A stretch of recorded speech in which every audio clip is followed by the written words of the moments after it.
man, I'm hungry as shit. He said, oh, that must mean you ready to eat these white bitches. What? Oh, no. No. I ain't eat no white bitch. I never did. Oh, my God, no. Oh, no.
Just asked him how I did it. I got out the limo, grabbed her hand, went upstairs and fucked her. He was with us.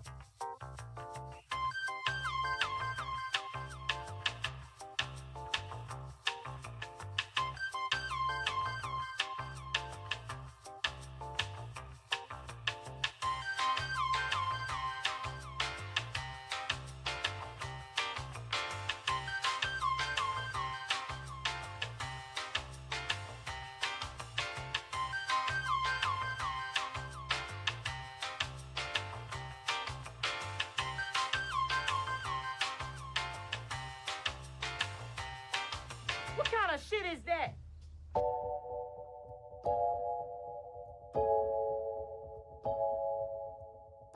I would have been swallowed up. Have you ever been swallowed up? Have you gone through a time of swallowing? You can't make this shit up.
I don't think that my money went the wrong way.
I'm in Miami right now.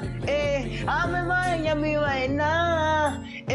I'm in that for your file. I'm on the Ocean Drive. I'm in Miami. In Miami right now.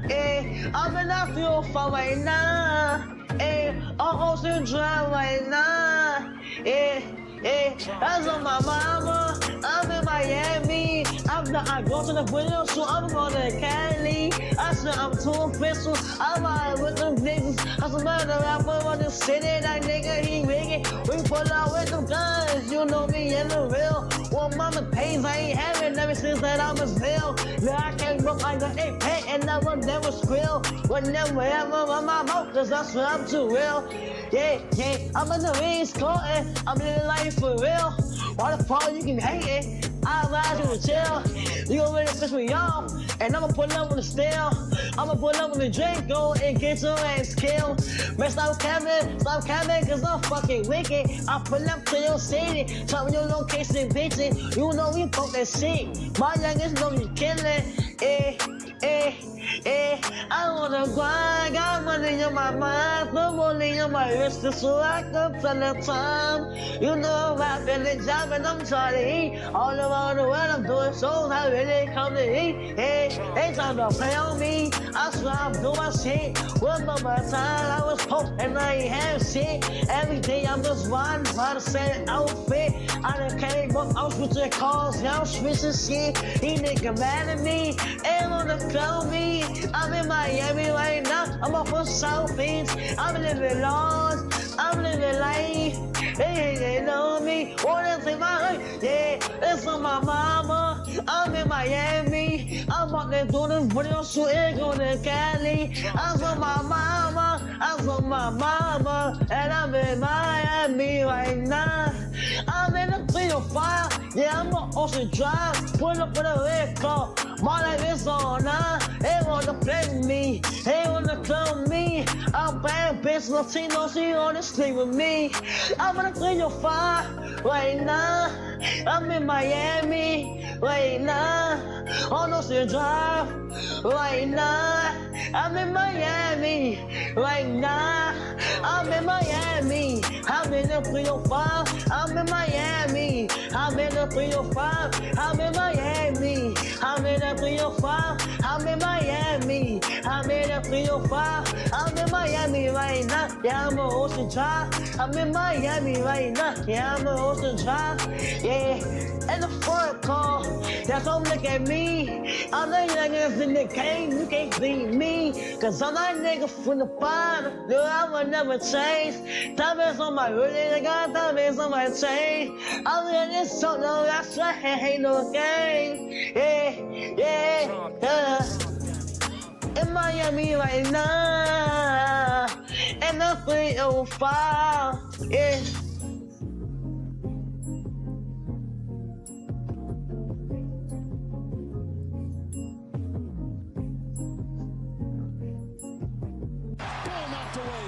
Defense vacuumed in by Melton. Green with authority. Kuminga on top. Melton three. Big shot. Curry to Green. Gafford will defend. Curry is double. Shot clock at 9. O'Brien just straight down. Curry makes him pay with the 2. No points in the fourth quarter. Just 2 points in the fourth here. Time for Curry to kind of take over a little bit. To make it a 1-point game.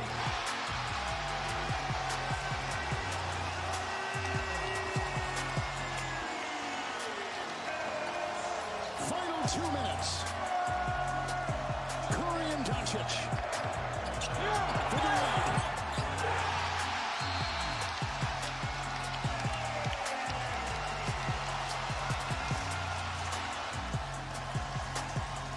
Dance to put the Warriors up 1. Reggie Curry was 0-3 from the field in the fourth. Still don't need to foul here. Trust your defense if you're Dallas. Here's the switch you want, though. Clear out. Doncic will defend Curry. A screen by Green. The switch to Lively. 3, Curry.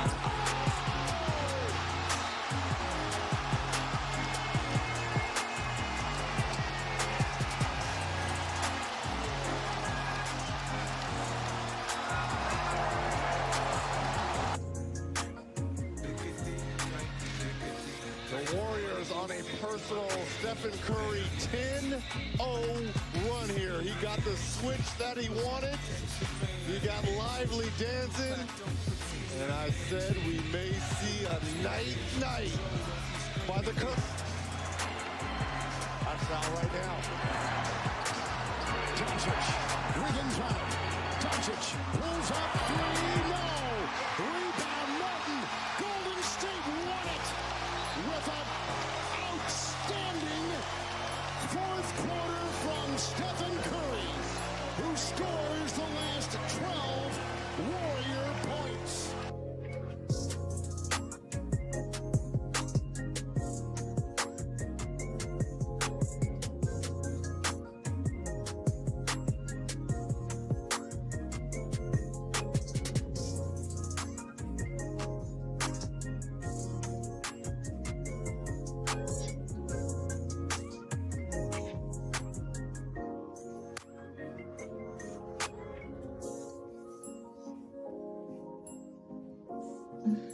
Late Night Crew, what's happening?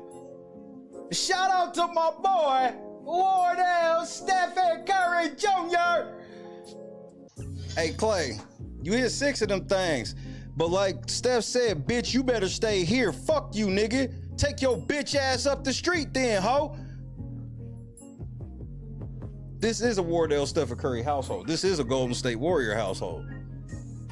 We are not Dallas Mavericks fans here. Say what's up to your boy. I feel good.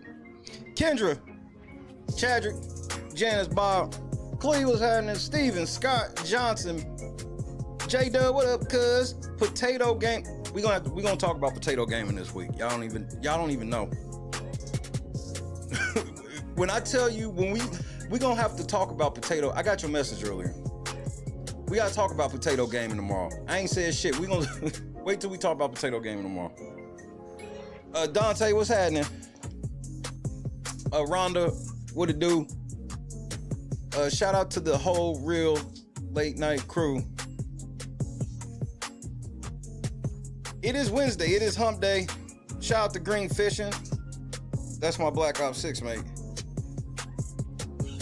Motherfucker cold. Motherfucker cold.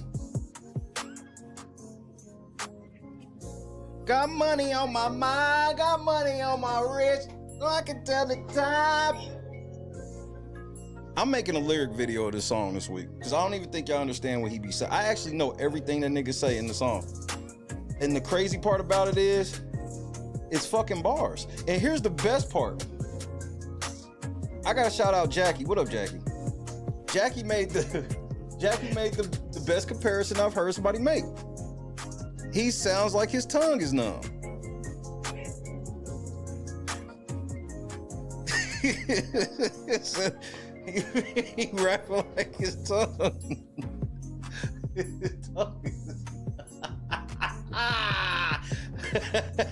That was funny to me. I ain't gonna lie. I was over here dying, bro.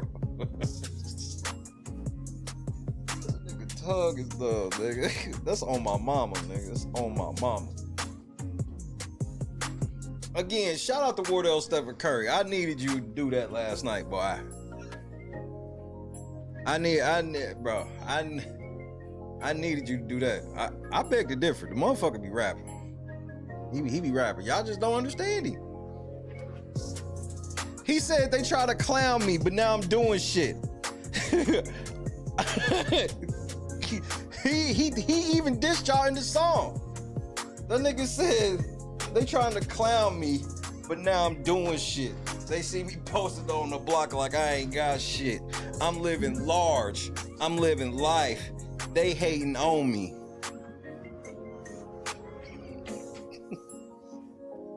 No, I will never change. Got diamonds on my grill. Got diamonds in my chain.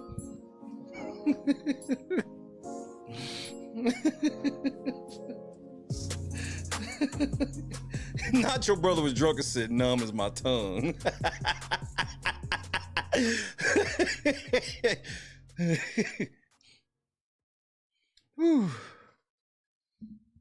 Hey, he liked the taste, Scott.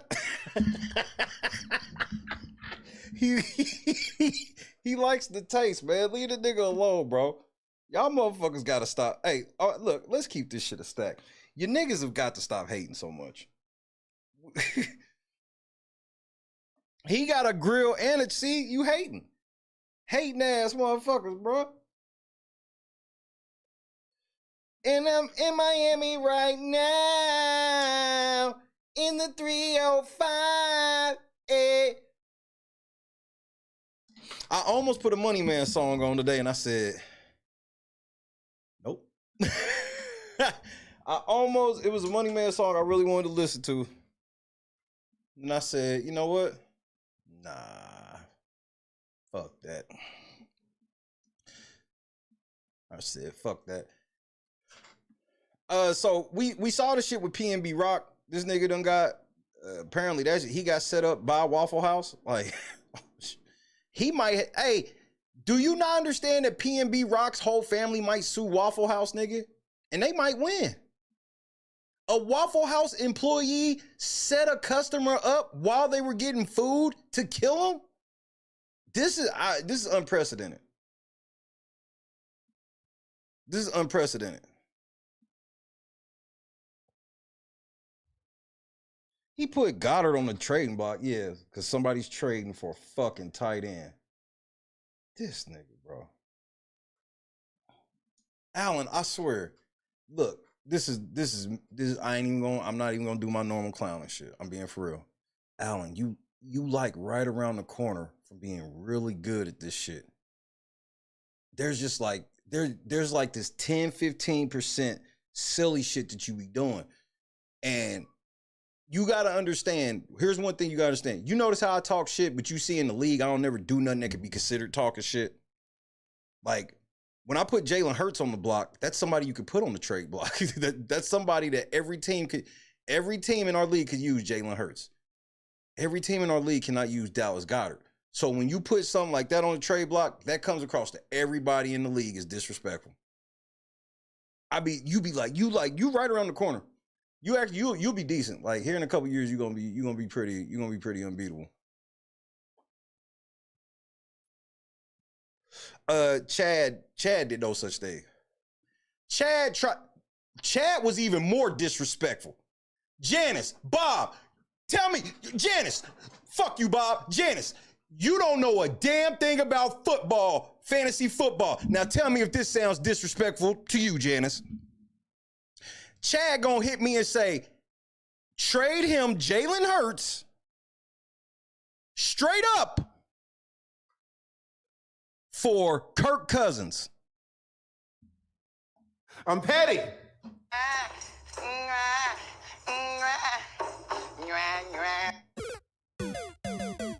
Nigga, who the fuck you think you talking to? In what fantasy football league would they trade Jalen Hurts for fucking Kirk Cousins? It'd be a cold day in hell. Oh, what? This motherfucker said give him Jalen Hurts for Kirk Cousins, nigga. First of all, he didn't know I've hated Kirk Cousins for years. I've been making fun of Kirk Cousins for, you like that? Nigga, hold on. I'm gonna show you the type of insanity I've had making fun of this nigga, bro. And this nigga gonna tell me, I saw that trade, nigga. I damn near kicked Chad out of the league. He was the first person almost ejected out of the league on some dumb shit. I was like, oh, so Chad, he wants to be disrespectful now. Oh, okay.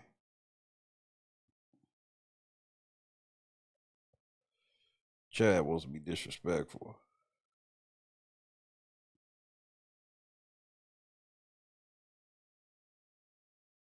Don't trip. I'm about to find it. I ain't seen it in so long. It's worth trying to find. Because it was hands down one of the funniest things I had ever seen.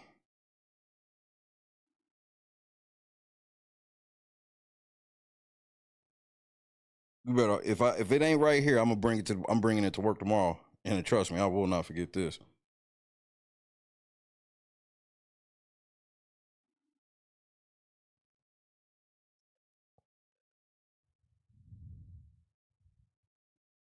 Let's see what we got here. All right, I know where it's at. I'm bringing it to work tomorrow. I ain't even hit my cousin. Or I'm gonna hit my brother after work. Be like, don't you know a nigga try to trade me Jalen Hurts for motherfucking Kirk Cousins? The most disrespectful shit ever. What up, Chrissy? What's happening, cuz? Good to see you. Oh, Tommy, what's happening, cuz? I'm Wrong button. Not the cap. Yeah, but here's how dirty Chad is. He got Patrick Mahomes. Why not trade me both of them? This motherfucker tried to keep his QB1 and trade his QB2 for my QB1, who's better than both his quarterbacks combined. See, Chad didn't tell you that dirty ass shit. He didn't tell you that dirty ass part either. The motherfucker got Patrick Mahomes, but he only want to give me Kirk Cousins for motherfucking Jalen Hurts so he can bench Patrick Mahomes for Jalen Hurts. But if something happened to Jalen, he can just go back to Patrick Mahomes. The fuck? Who the fuck you think you talking to, nigga? I'm in first place for a reason. Reality Check TV, Chicago, my brother in Christ. Man, Chad tried to rob me with a pistol that had a flag that came out that said bang. I'm like, Chad, I know that this gun, when you pull the trigger, a flag is going to come out and say bang. So you trying to rob me with this is just not going to work. I've seen you shoot this motherfucker before. A flag is going to come out and say bang. And if y'all not following Reality Check TV Chicago, y'all need to be in there on Sunday nights, bro. Y'all need to be in there on Sunday nights. Period. Y'all need to be listening to the word, bro. Now, especially because the pits of hell we have to go through deciphering all this fuck shit. Bricc Baby. We gonna go over a couple things with you, bruh.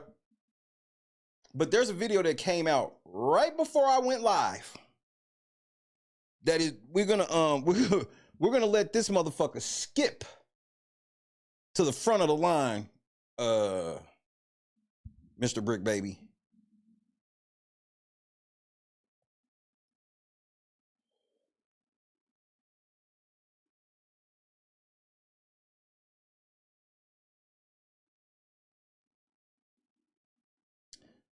But some shit happened. He went on Unc 607, or 607 Unc, rather. Do you know who 607 Unc is? Press 1 for yes, 2 for no. And the 2 is running. Tommy is the only person who got worse luck than me. Tommy has given up 1,500 points this season. I said, damn, I gotta give up the most. I said, there's somebody higher than me. Tommy has given up 1,500 points. And it's not like it's his defense. So that's how it's just like total fucking insanity. So nobody know who Unc 607 Unc is, which I expected.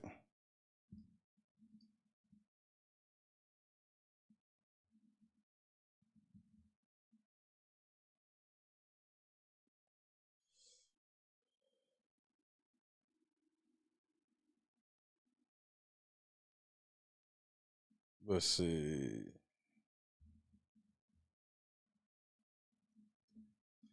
Which video be the best to explain this?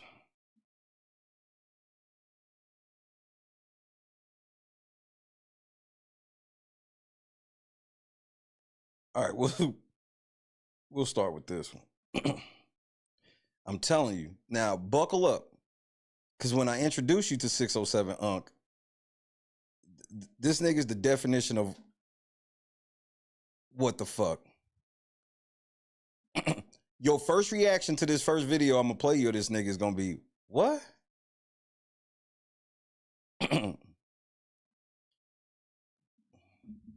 Well, 607 Unc is actually from St. Louis.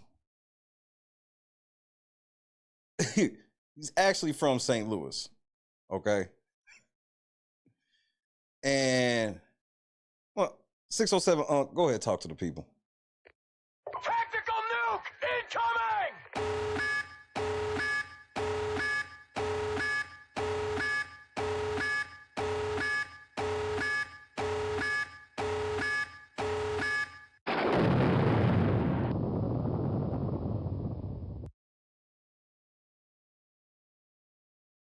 I'm half Illuminati and half street. So at that time, I couldn't be seen, so I had to have my mask on. And that's why I slowed down, put the mask on for me, because they was trolling me, because they sacrificed me and sent me and City Spud to the penitentiary.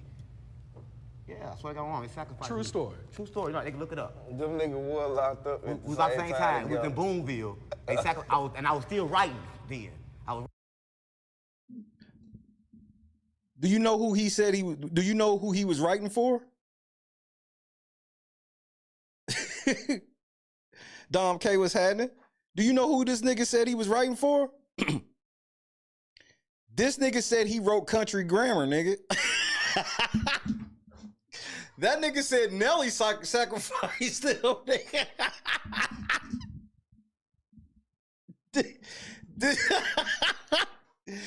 This nigga wrote country grammar, nigga. He said he wrote country grammar, nigga.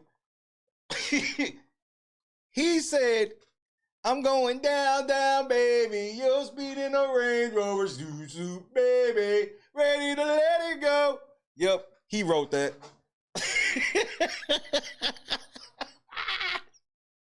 Yeah, he wrote that, nigga. That definitely seems likely, bro. Yeah, that's what I got on. They sacrificed True me. story. True story. No, they can look it up. Them niggas was locked up. We was about the same time. We was in Boonville. They and I was still writing then. I was writing, but they didn't want me to show myself.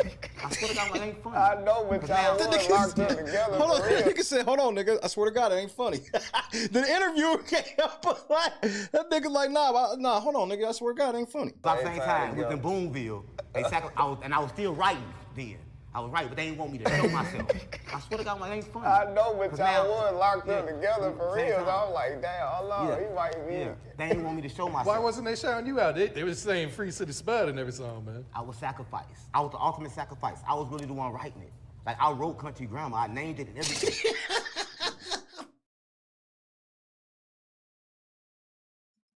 So I wrote it, but I wrote it for Ali. We was the ticks, not the lunatics. So when Ali come up saying he wrote it, he's speaking facts. But I wrote it. So Ali...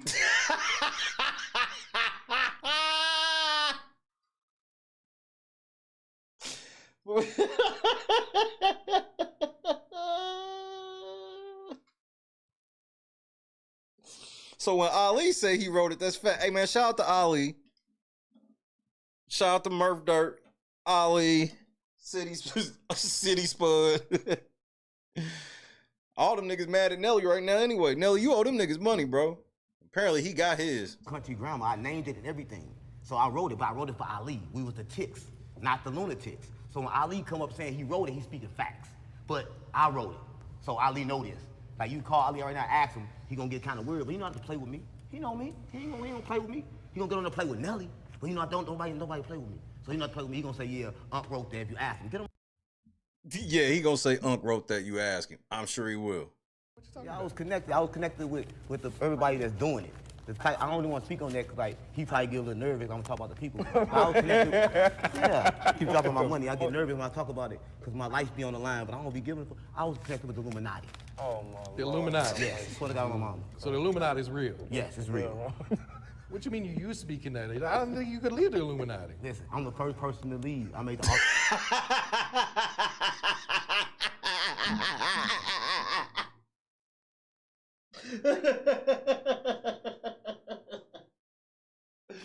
This nigga's the first person to leave the Illuminati, nigga. Stop playing, nigga. Oh my The Illuminati. Yes, I swear to God, my mama. So the Illuminati is real. Yes, it's real. What you mean you used to be connected? I don't think you could leave the Illuminati. Listen, I'm the first person to leave. I made the ultimate sacrifice. I made the ultimate sacrifice and I got out the Illuminati. So I'm the first person that can speak about it. Yeah, I sacrificed my son. Your son.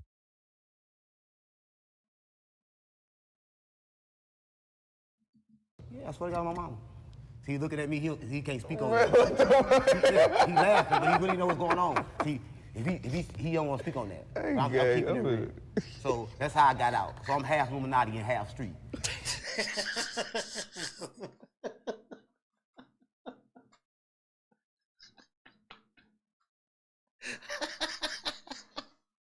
I'm half Illuminati and I'm half street, nigga. Yeah. Wait. I'm I'm half Illuminati. Dead ass. Dead ass. Dead ass. Dead ass, nigga.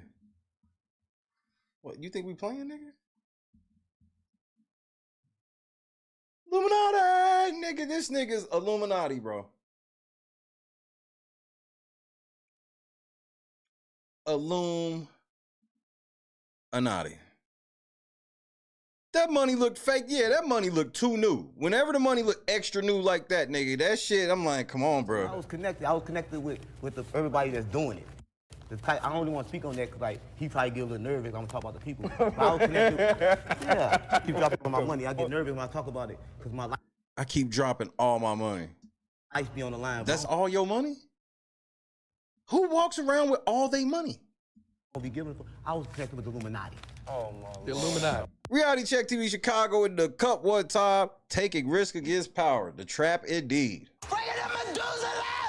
That's the ultimate trap. Yes, I swear to God on my mama. So the Illuminati. Swear to God on my mama. Swear to God on my mama. Okay. So 607 Unc has his own podcast. And apparently, he used to be cool with Bricc Baby. Because obviously, you know, Bricc Baby cool with everybody. And so he wanted to ask Bricc Baby about the snitch allegations. And Bricc Baby's response, I can't even put into words.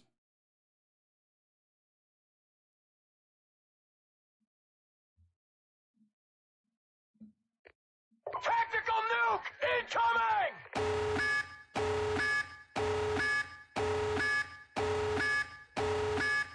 He got Jay down by the writer of country grammar, nigga. I'm happy.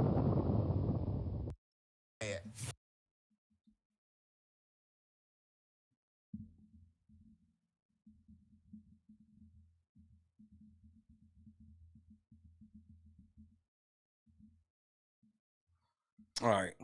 Some Fetty Wap, Percocet. Let's jump off into this content real quick, y'all. Right, so it ain't got nothing to big shout out to hold on, I want to choke.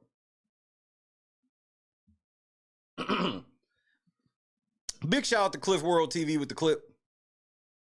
Do with nothing like that.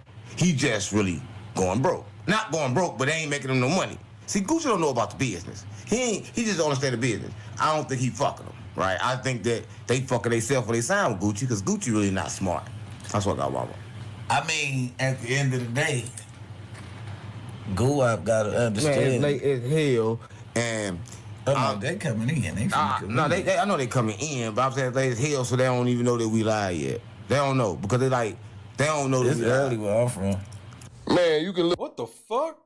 What you mean it's early where I'm from? Look in Bricc Baby eyes, man. You can look at young boy eyes and tell he on some nut shit, man. Yeah, I had to say it like them Philly. Yeah, he do look like he on some other shit. Look at that nigga eyes. Why are you looking at me like that, nigga? Boys, look at him, bro. You can tell he finna be on some nut shit, dog. Nah. 8 what? In L.A.? Yeah. It's 8 o'clock in L.A.? Yeah.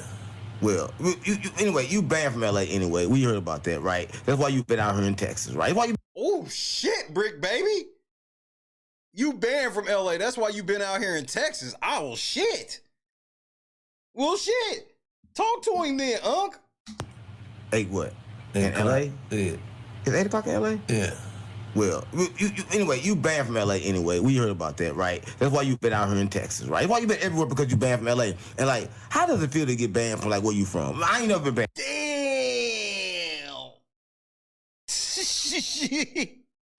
Shit, yeah, that's definitely that Fent doggy dog. Yeah, that's Fent doggy dog. Fent down, Fent up. Joy, what's happening? I'm from St. Louis, right? But just to get back. Hey, bro, I don't care, man. 607 Unc is a funny dude, bro.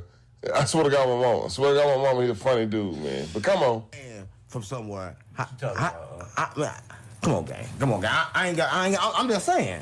What you want? What you mean I'm bad? The nigga said, what, y'all about to get down?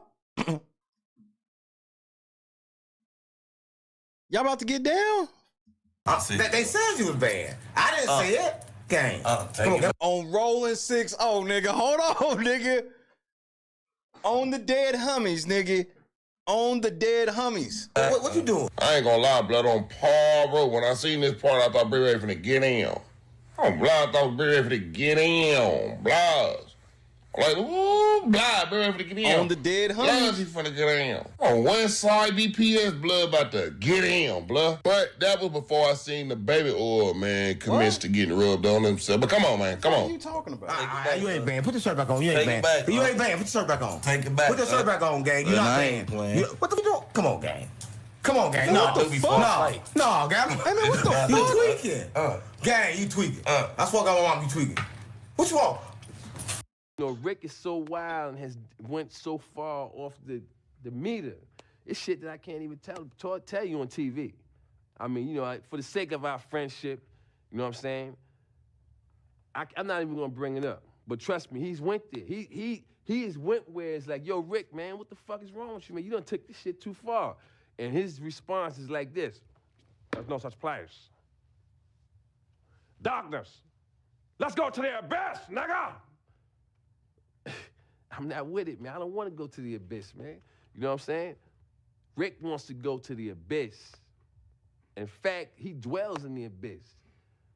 Rick James dwells in the abyss, okay? And he wants company sometimes, you know? And for some reason, he likes to reach out for me. Whenever I'm around, when he wants to go there, he will reach out for me to try to take me to the abyss with him.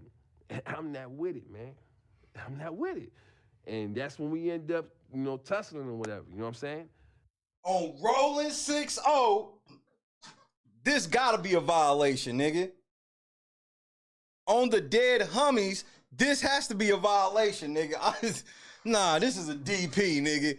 This nigga is spraying himself down with baby oil after the nigga said you banned from the hood. Nah, nigga, this nigga Bricc Baby done lost it, nigga. He fent, too much fent, bro.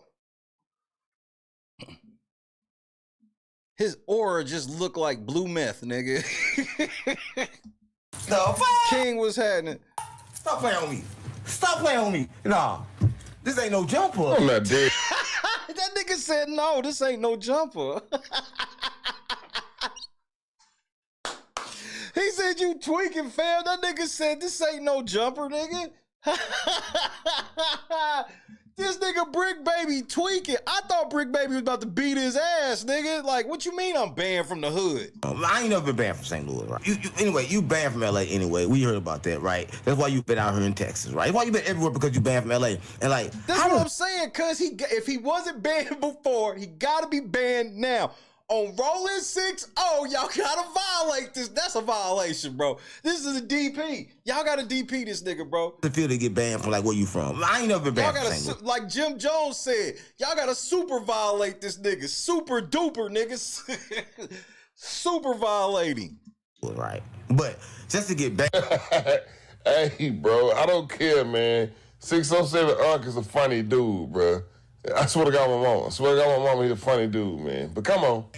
From somewhere. Come on, gang. Come on, gang. I'm just saying. Like, come on, gang. Like, we gonna shoot. You want to shoot one over this? What you want? What you mean I'm banned from my city? They said you was banned. I didn't say it. Gang. Come on, gang. What you doing? I ain't gonna lie, blood, on Paul Road. When I seen this part, I thought Bricc Baby finna get in.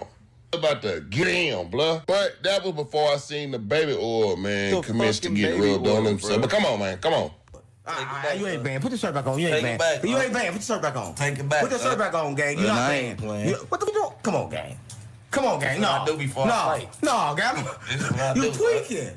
Gang, you tweaking. I swear to God, my mom, you tweaking. What you want? The fuck? Stop playing on me. Stop playing on me. Nah. This ain't no jumper. I'm not dead homies get asshole naked, cuz. Bro. Like, oh, West Side, bro. Where the fuck is Wack at on Pyru? Hey, Wack gonna talk about this on Clubhouse. I can't wait to hear what this nigga say about it. Nigga, what are you... Bricc Baby, the feds. I try to tell y'all, him and Wack 100 are the feds. They just in like beefing. It's kind of... It's just like the normal shit where the state police be beefing with the local police. It's that type of shit. You know... Wack, he feds, but he feds from another part Cause Bricc Baby the fucking police. Nigga, before the end of the stream, you gonna, all right, we'll see. On the 60s crib, cuz on Crib Street, cuz get asshole naked right now, cuz I'm about to booka, cuz. Booka. I put it on everything I love. Ain't nobody gonna touch Bricc Baby. He the police. Ain't nobody gonna do shit to this nigga, bro. Shitty cuz. Ain't nobody gonna do nothing to him. This nigga, nobody thinks he set up Nip. The Nip got killed by his best friend, and nobody say shit. Just all this shit that Bricc Baby just tied to. All this death in prison that this nigga's tied to. This nigga done beat so many fucking cases with like 4 months. This motherfucker got... The police saw him throw the gun and the clip out of the car, but since they couldn't find the clip, oh, well, it wasn't a... Bro, we're gonna get into it. I don't want to get too far ahead. If y'all niggas say Whack 100's the feds, then Bricc Baby is... He higher than Whack 100. I think motherfucker Bricc Baby motherfucker ass, this nigga, he been feds since his mama got out. Or before his mama got out, actually. And I got proof to back it up. We gonna deep dive into the brick. Pause. Who banned from where, cuz? On that dead homies, get your asshole naked right now, cuz. West Side. Right. OTF could be as many members as they want. They kill anybody right now. Nigga, Dirk, it's a RICO. If anybody from OTF get caught up in anything right now, it's a RICO. All right, rolling. I'm about to booka. Hey, I'm gonna show you though. I'm gonna show you. Dirk ain't the first nigga that's tried Brick. Remember, this nigga told ATK they can't come to motherfucking LA, and them niggas ain't been out there. Come Young on, Ace was talking that man. shit. They ain't go out there. Come on, listen. I feel that. I don't know. What? Nigga said, let me hit that. Hell no, you can't hit that, nigga. The fuck wrong with you? Nigga, you just rubbed yourself down with baby oil and you think I'm about to pass you the blunt, nigga? You low. Nigga, we got, hey, go to commercial. We got to shoot the fade. Like. Dead homies, cuz, let me hit that. And check it out, cuz. On West Side, rolling 60s crib, cuz. When that camera go off, on the dead homies, that ain't gonna be the only thing getting hit, cuz you getting clapped. I just got one question for you, cuz. On the dead lokes, West Side on Hood, do you got some good pussy? Cuz on the dead homies, I love some good pussy, cuz. But come on. I feel humiliated, right? This nigga almost passed him the blunt. No, not with them fingers. Stop playing with me. Come on, Nigga, you said what? I'm banned from where? No, you ain't banned from nowhere. You should be banned from no jumper. Exactly. Real talk. Because the only band I know is that I'm a booty bandit, cuz, on a dead homie. That's the only band I know cuz. West Side Rolling, I'm a booty bandit banshee. That's the only band over here, cuz. Band from where, cuz, on a dead homies? A gay club wristband? That's... Well, okay.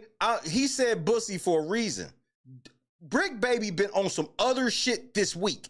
He's just been going to, and it ain't like, here's the thing. Bricc Baby been able to get on podcasts and shit before. Besides No Jumper for little interviews and shit.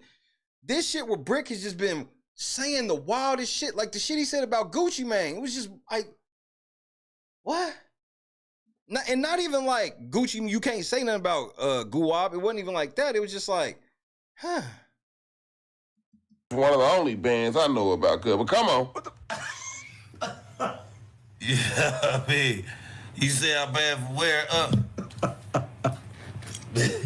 Fuck you talking about? Who got left off Bad and Bougie, huh?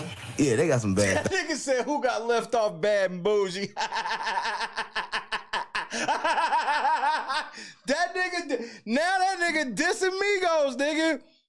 No, he did not bring up that Migos interview, nigga. I mean, that Migos academic shit, nigga. Yeah, because, I mean, you was left off Bad and Bougie. Nigga, who got left off Bad and Bougie? Hey, Brick, you a fool for that one. That was Brick. That's actually funny, nigga. The nigga say who got left off bad bougie, nigga. Where up? Fuck you talking about? Who got left off bad bougie, huh? Yeah, they got some bad 30s. Yeah, them bad 30s. That's what I got, mama. That nigga said those are bad 30s. Yep, those are bad 30s.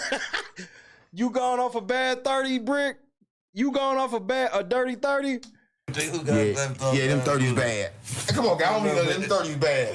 Oh, damn, that feel. Damn. Yo, hey! Damn, I swear. Like, no, for real though. Man, 607 ugly like a Louisiana cockroach, bro. Hey, Cliff, that's petty. That's all the way petty, nigga. Like, that was unnecessary. I ain't no way in hell you just allowed that man to Choose compassion. What up, ma? put baby oil on you on your own platform, boy. Hell nah, boy. But come on. Hey, check it out. No, I'm just saying though, the feel. Hey, man. It feel fun. I see. I'm the one that do all the time. What's in that? I feel funny. Well, what's in it? I came with some extra bottles. No, say what's in that count. What the fuck?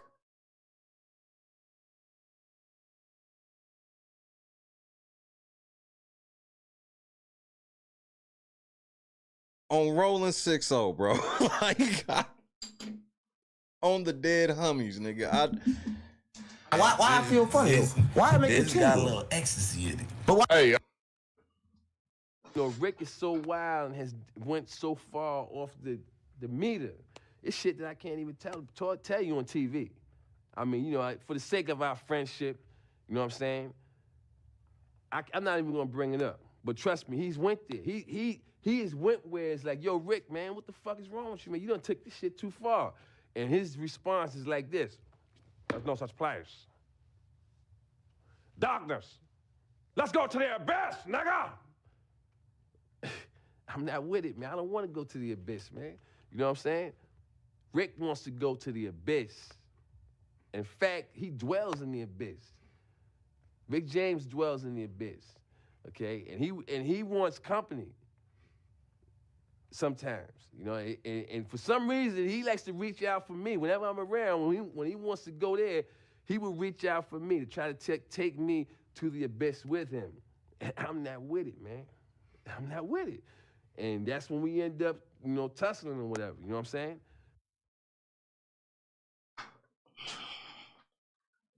So you got ecstasy in that motherfucking baby oil. And you saying this shit on TV. This the kidnappers again, man. Man, stop saying that shit over the phone. Damn. I can't say shit, can I? So why you trolling, Bricc Baby? What's going on? all jokes aside, real deal spill. Now I see what Adam was talking about yesterday. What real gangster is doing this, bro? This right here is pure weird. Let me tell you something, cuz. I'm the dead homies. You real weird for this right here. Super duper turned down, cuz you a buster. Matter of fact, come report to the set real quick right now, cuz. Cam dog. This right here is straight busterism. I'm the dead homies. You finna get put off. Come to the set right now. I make you tingle. Cause it got a little ecstasy in it. Gang, I'm gonna drop 30. Yeah. No, gang, you got me feeling tingly and stuff like I'm on no jumper. So you got that from Adam, this Adam flavor?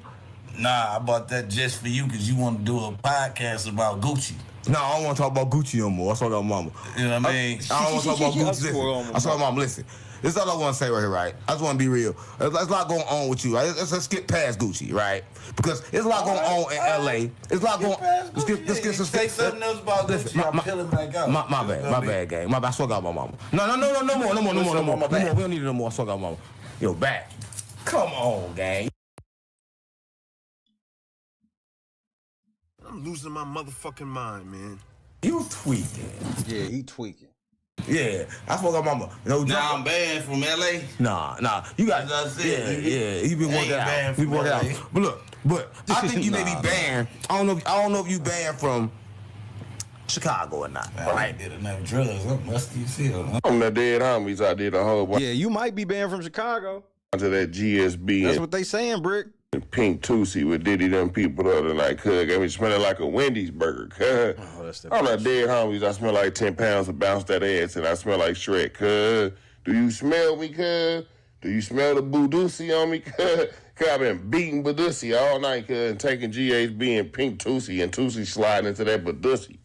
But come on. I mean, look, Chicago niggas. Let me go ahead and talk to you niggas before y'all niggas start getting real tough in the chat. Ain't y'all the same hoe ass niggas that said that motherfucking 6ix9ine was banned and then that nigga was giving out food to the homeless? I don't even want to hear that. Oh, when he came to O Block, it was like 5 in the morning. Oh, okay. He was walking around handing out whole ass meals to the homeless, nigga, in y'all hood, nigga, and made fun of y'all niggas. Like, yeah, y'all niggas got all this money, but y'all ain't even feeding the homeless in y'all hood.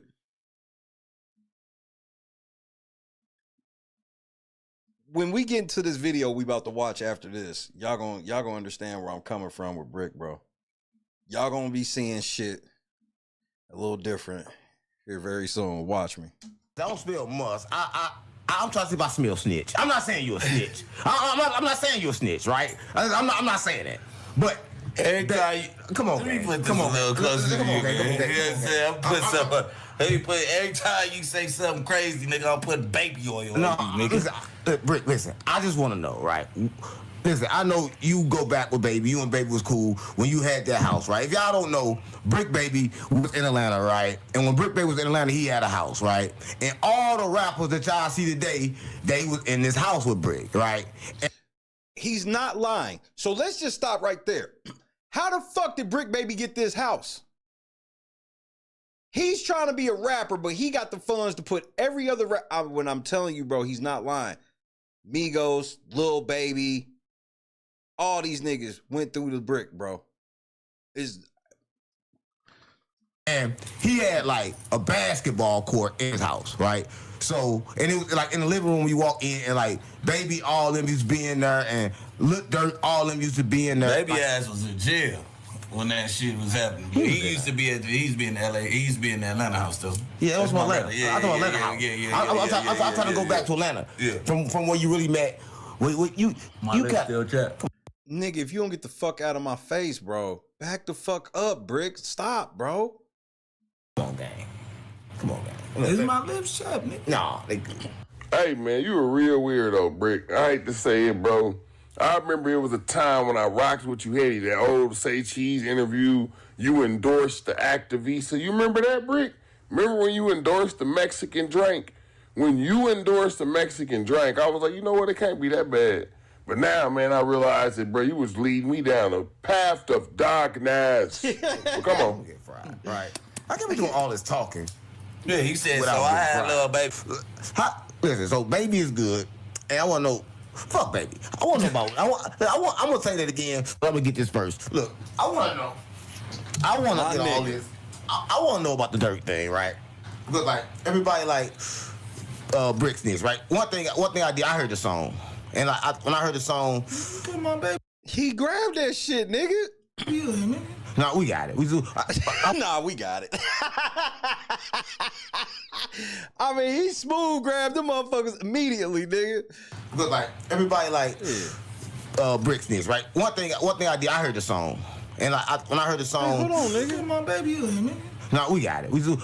I want to talk. You said every time I talk about that, you gonna do that. So I want to move. Mama love was happening. Yeah, I want to move that. But you got to see, there's a little bit in there. There's a little bit in there. Let's work out my mama. But look, I just want to know this, right?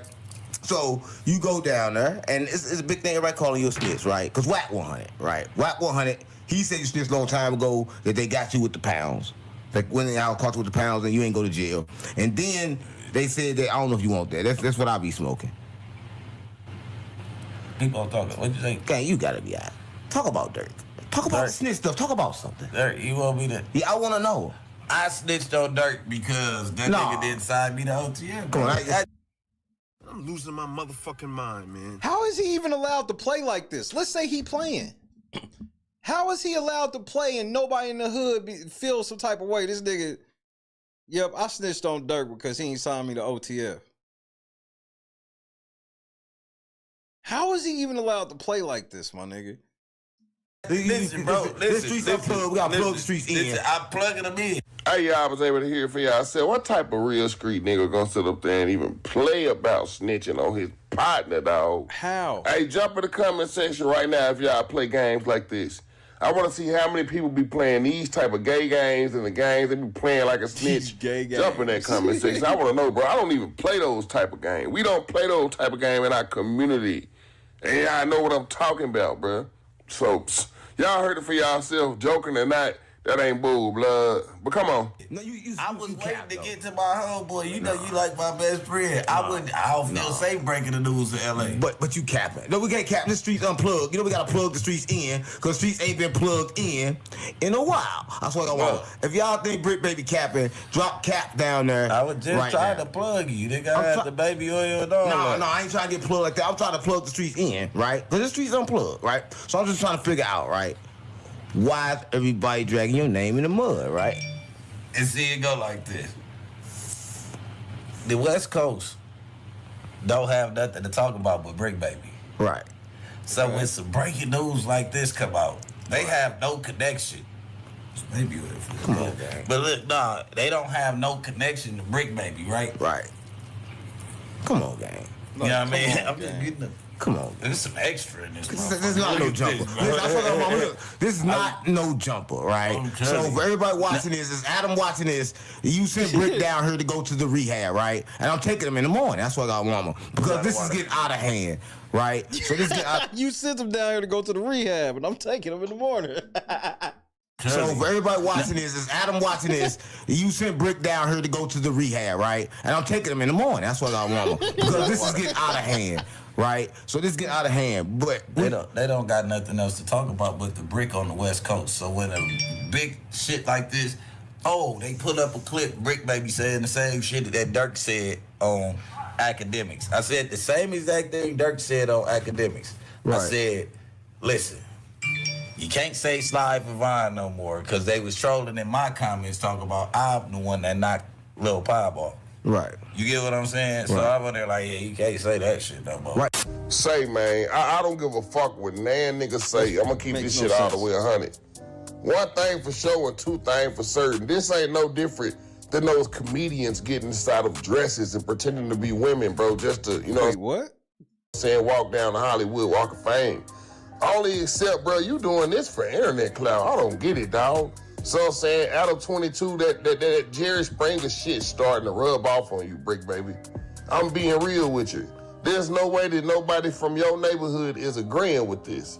Who sanctified this? Who ordered this? Hey, cuz, I'm a dead homies. I'm finna go on 607 podcast, cuz. Hey, but check it out, Crib Street. Let me check it out. I don't let dead homies come from to peel out my clothes like Mariah Carey on IRL, cuz, and get to commence to rub and baby oil all over my body, cuz. Pause. So, this nigga sitting here on this motherfucker shit, acting a fool.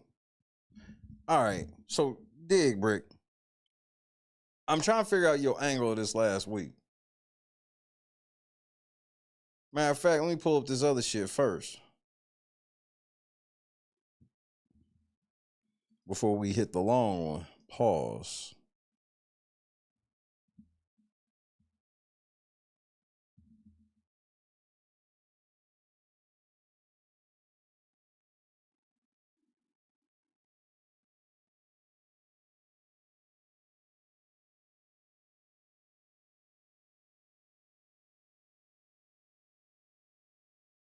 I mean, the way Bricc just get to talk, he know everybody, but get to talk so greasy. This shit is, bro, 22 Jump Street, bro. Y'all about to find out. I'm about to prove it to y'all. 22 Jump Street.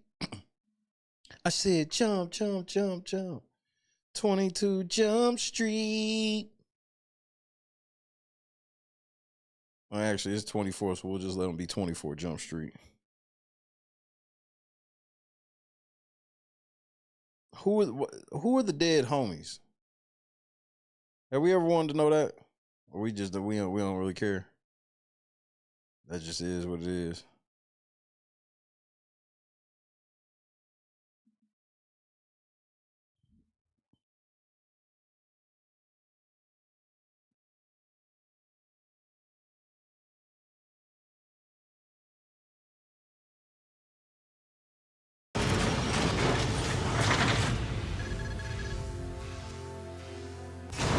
A lot of stuff sounds the same, man. It's all rooted from Draco the Ruler. Yeah. And then the people that don't sound like Draco,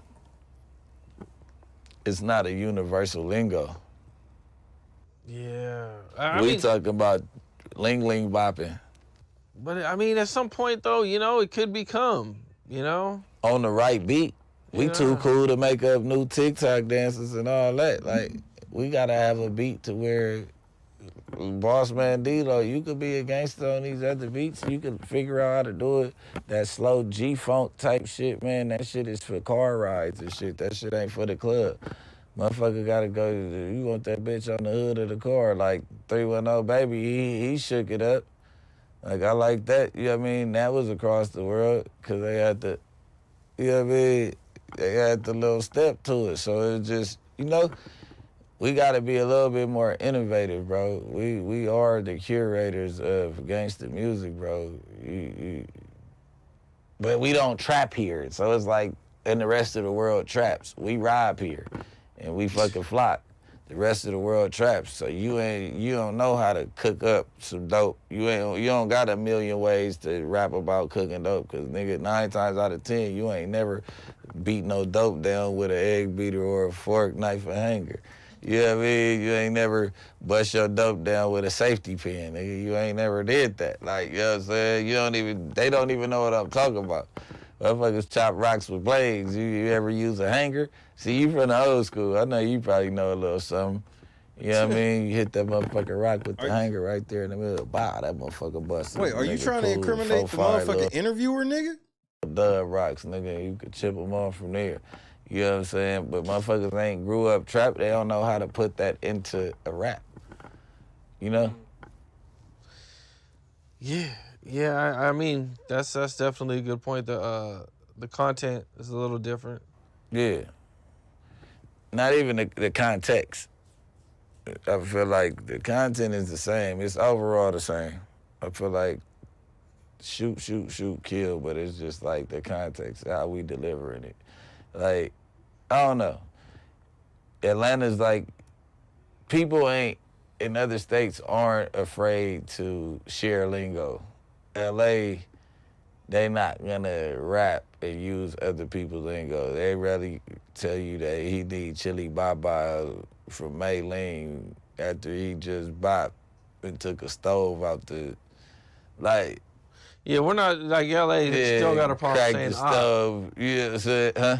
They still got a problem saying op. Yeah, you know what I mean? Like, yeah, like we still call them enemies. Yeah. Yeah, like them niggas enemies. Like, it's just, you know.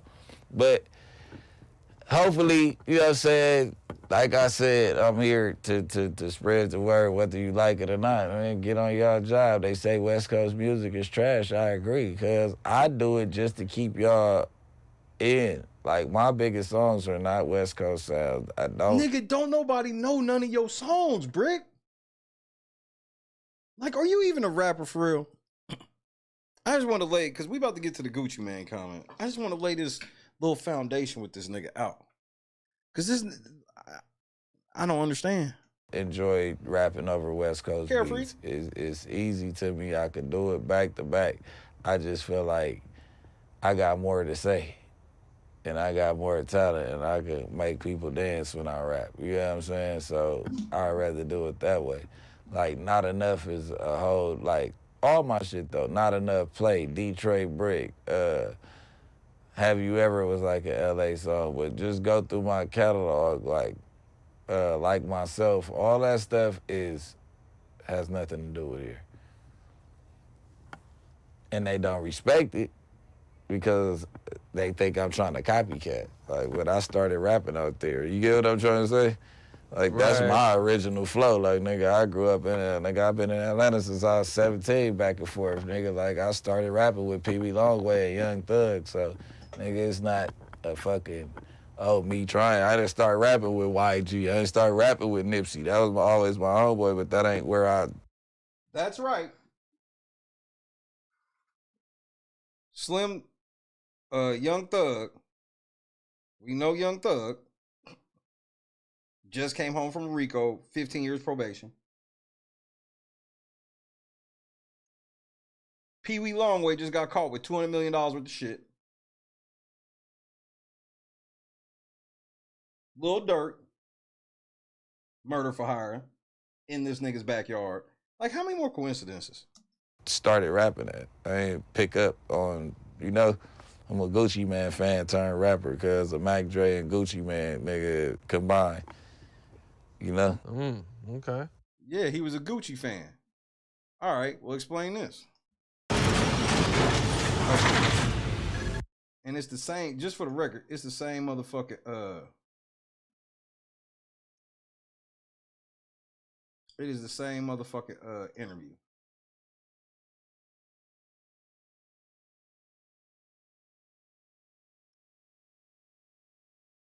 The fact that he tries to call this nigga bipolar and does this shit, I just don't even understand the play.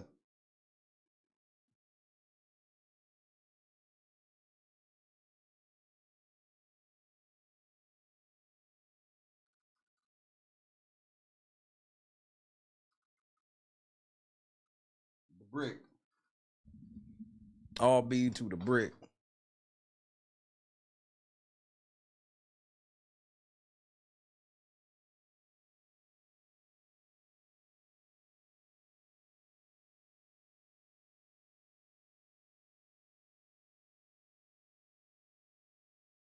Let's see. All right, bet. Let's try this. This should work.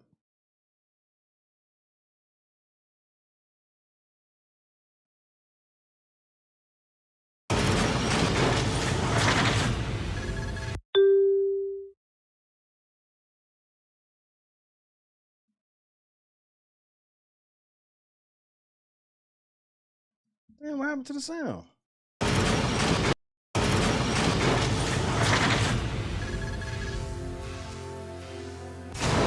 How do you feel about Gucci Man dropping all those artists? Gucci Man got some good pussy.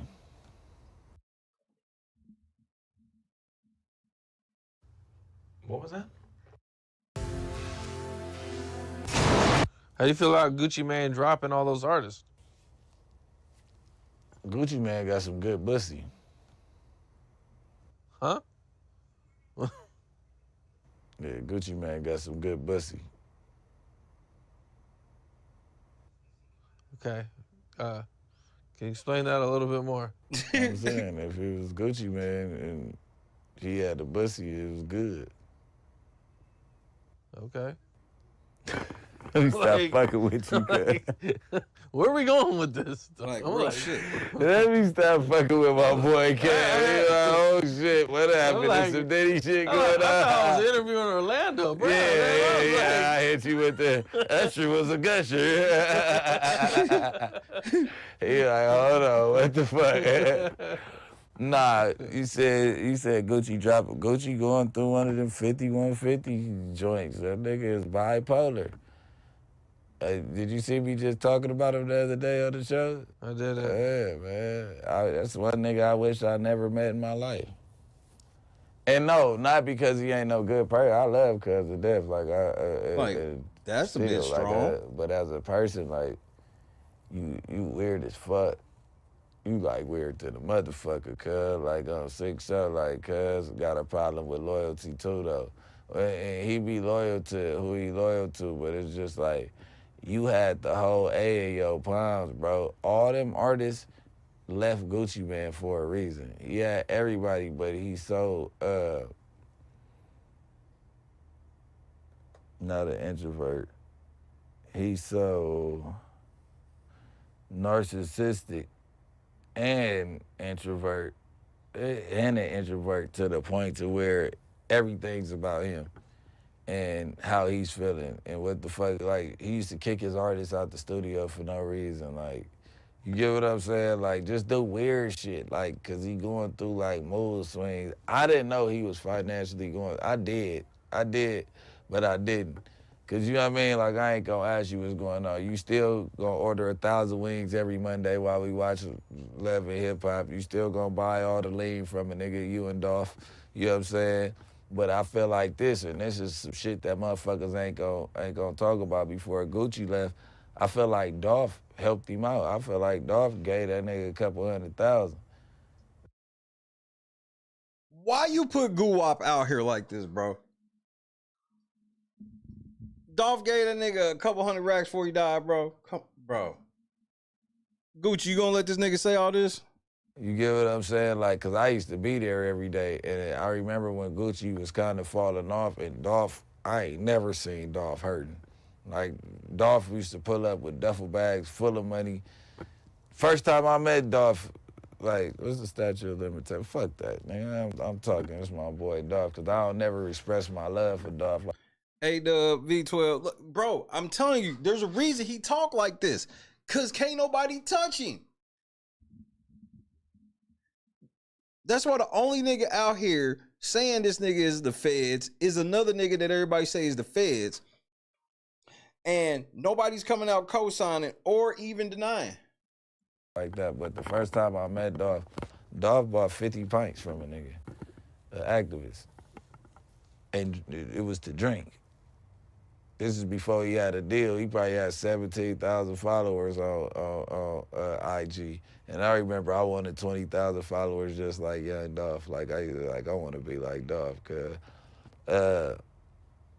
that's when we did that song. Me, Long Way, and Dolph got a song called Trenches from the Hood. Like he got a Rich Volume 2 album we had put out. I mean, they had put out back in like 2013 to 14, but it's called Trenches though. But we were real close, but Gucci was going through some shit. That's typical Gucci for him though. I feel like Dolph had gave Cuz some money or paid him in order to sign. You get what I'm saying? Like gave him some money to advance his career. Like, I think he was paying him for mixtapes and joint venture type shit because Dolph was up there every single day. And I know Gucci was going through it. And after Dolph, like, would leave, Gucci would have, you get what I'm saying? And this is just me talking. I'm not trying to put nobody out there like that. You know what I'm saying? But nigga, you literally are. But I know,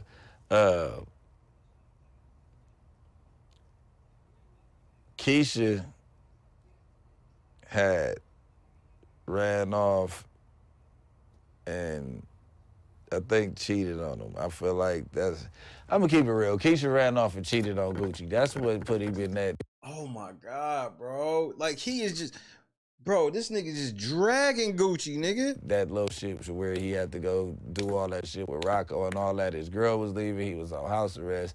He probably was choked. He was fighting all them cases and he lost his mind. He already was fighting a gang of cases and he lost his mind. And that was the trip that sent him to jail.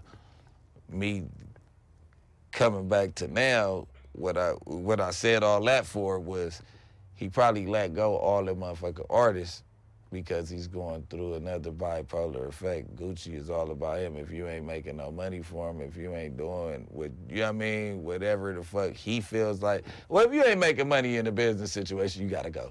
But like, if you're not being what Gucci wants you to do and super control the situation and he doesn't try to tell you what to do, like, oh, you gotta do that, do that, do that. He assumes that you know what the fuck he wants you to do. And then like, nigga, if you ain't doing exactly what he wants you to do, it's like, oh, get up out my shit.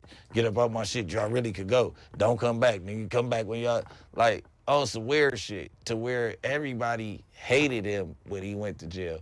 Like, if you notice, it took like 1.5 years for people to start screaming, free Gucci Man. The fans were screaming it until they start calling him a trap god and all that stuff and all that. Young Thug wasn't screaming free Gucci. Young Thug had been stopped coming to the studio before I stopped going. Then, nigga, none of them. Long Way, none of them. And it became a thing, like free Gucci, free Gucci, free Gucci, because the world was waiting on Gucci return. It's kind of like when Nipsey died and all the other artists around was, and I'm not saying they did it fake, but like all his artists were getting a different type of shine when he left. So now it's like, okay, we all gonna put everything inside his free goo out till he come home, because he did give us an opportunity, even though he bipolar. You get what I'm saying? So I feel like he just going through one of them bipolar things again, where he done dropped all the artists. Shit, he tried to get Big Scar Chain back after he died. Like, what the, this nigga don't be thinking right. He really bipolar. You didn't read that story? I seen it. Yeah, like, come on, cuz. Yeah. Like, he fucked up in the head, and I'm fucked up in the head, so it's cool. Like, we straight, but it's like one of the people, like, I always envisioned you as, like, Big Meech, just another Big Meech that be robbing. Like, Big Meech didn't think about robbing. Wasn't robbing. I was a robber and a trapper when I was young, so I used to be out there go-op, like, you know what I mean? Like, you know what I mean? And then I meet you, like, it wasn't like, he a gangster? Yeah, but he ain't my type of nigga. Now, being around Gucci, you seem to be, you know, you was around him at what looked like, you know, his most wildest times. You know, is there anything that you can talk about, any stories you can share from that era of Gucci? One time Potato we was at Gaming, the studio, welcome to the somebody pulled up with squad. some tree. Bringing the Methuselahs. With a gang of bags. And we all was at the studio, and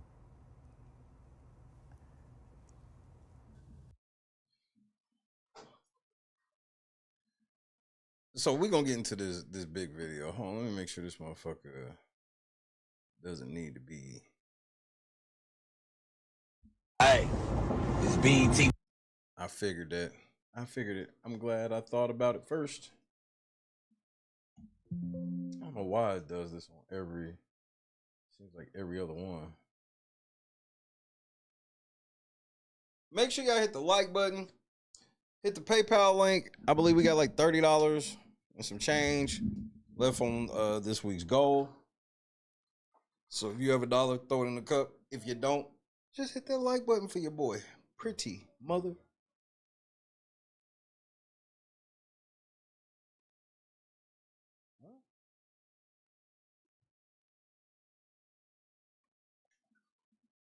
Hold on a second.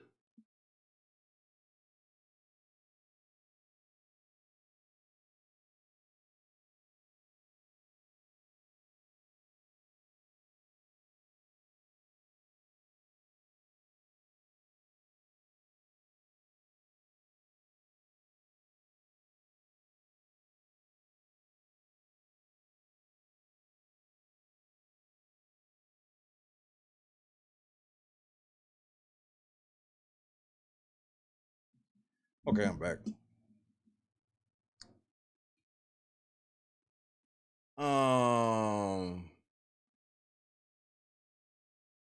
Which one is it? We'll go back to this one. We'll finish this one out and then go into the new one.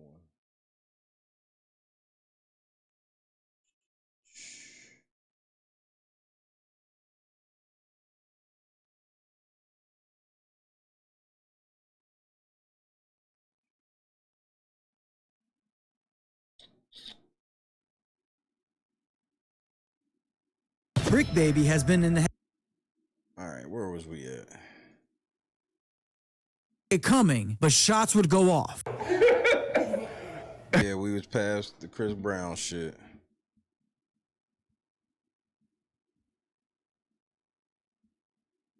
We was past this.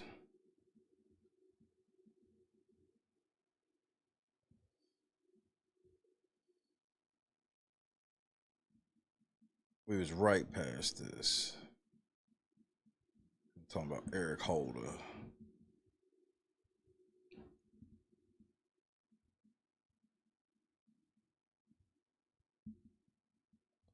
Okay, cool. About right here. Well, the story is that Eric Holder had some snitch allegations floating around the neighborhood. And when Eric approached Nipsey, Nip had allegedly made a comment about the snitch allegations on Eric Holder's name. Holder would then make a decision that he would regret for the rest of his life. Rest in peace to the late and great Nipsey Hussle. He was really one of the greatest icons that Los Angeles has to offer. Days after the shooting, Eric Holder would turn himself into a mental clinic in hopes of copping a plea for mental instability because I guess on top of his meth addiction, Holder had open brain surgery performed on him at some point in his early years. In this interview clip, Bricc breaks down exactly what was going through his mind the moment that he found out about Nip's death while he was incarcerated in county jail. First of all, when I called home, I'm like, damn. Like, first of all, like an enemy from Blackstone told me, like, hey, Nipsey just died. And, you know, I'm on my gangbang, so I'm like, stop playing with the hood, nigga. The dead homies. You talk about the homie died, like, nigga, what the fuck is you talking about? So I see tears in the eyes. So I'm looking, I'm like, man, what the fuck are you crying for? He like, Nip for real dead. Like, whoa. All right, run to the phone. They make everybody get out the phone because everybody know that's my boy. Even the police officers, just off of knowing, you know what I'm saying, they coming like, man, make sure Mitchell don't trip today. Make sure, you know what I'm saying? They damn near was ready to put me isolated. And I'm like, man, I'm cool. Like, I was sick, so like, just give me my space though. You know what I'm saying? I don't want to talk. Yeah, I get to the phone, I'm like, yeah, I call my girl, and I'm on the phone with her. I'm like, hey, Nip just died. She crying like, yeah, ooh. She with my boy, Lil Killer. He be rapping now too. I just started him rapping. Shout out Lil Killer. But well, mind you, there's a lot of shit going on at the time. So I'm like, hey, that shit don't got nothing to do with nobody like inner circle, do it? Like, woo. They like, man, it's closer to what you think. I'm like, what? I'm like, what you mean closer to that? This nigga been doing drugs, going off the map and all that. So it's like, you know what I'm saying? That would have never been what I thought. You get what I'm saying? So the motherfucker like, I'm like, man, he like, I'm finna figure out how to tell it to your bro, and then I'm gonna get off the phone. I mean, call back in like 5 minutes. We're gonna figure out how to word it to you. So I'm sitting by the phone. Cause I'm crying, I'm stopping. Like, damn, who killed this nigga, man? Like, damn, like at this point, it's like, did my brother kill him? Did my cousin kill him? You get what I'm saying? Like, did he kill him? Ooh. So I call back, they like, it's baby you. I'm like, baby you? I'm like, hell no. That's my little bro. I'm like, cuz they killed Nipsey. This big you son. Hell no. They like, nah, baby you. And I'm like, baby me. I'm like baby shit. You know? He just snitched on the phone. I say that on the phone, like, hey, you dumbass nigga. Why you on the phone? I'm like, oh shit. Cause you know them calls is recorded. Mm-hmm. Yeah. So they like, man, what the fuck is you? I'm like, oh shit. I'm like, man. I started crying for a second, and I hung up the phone. Everybody tried to crowd around my bed. Get the fuck away from me, like I'm just sitting like the tears. So we know that he snitched on Eric Holder on the jail phone.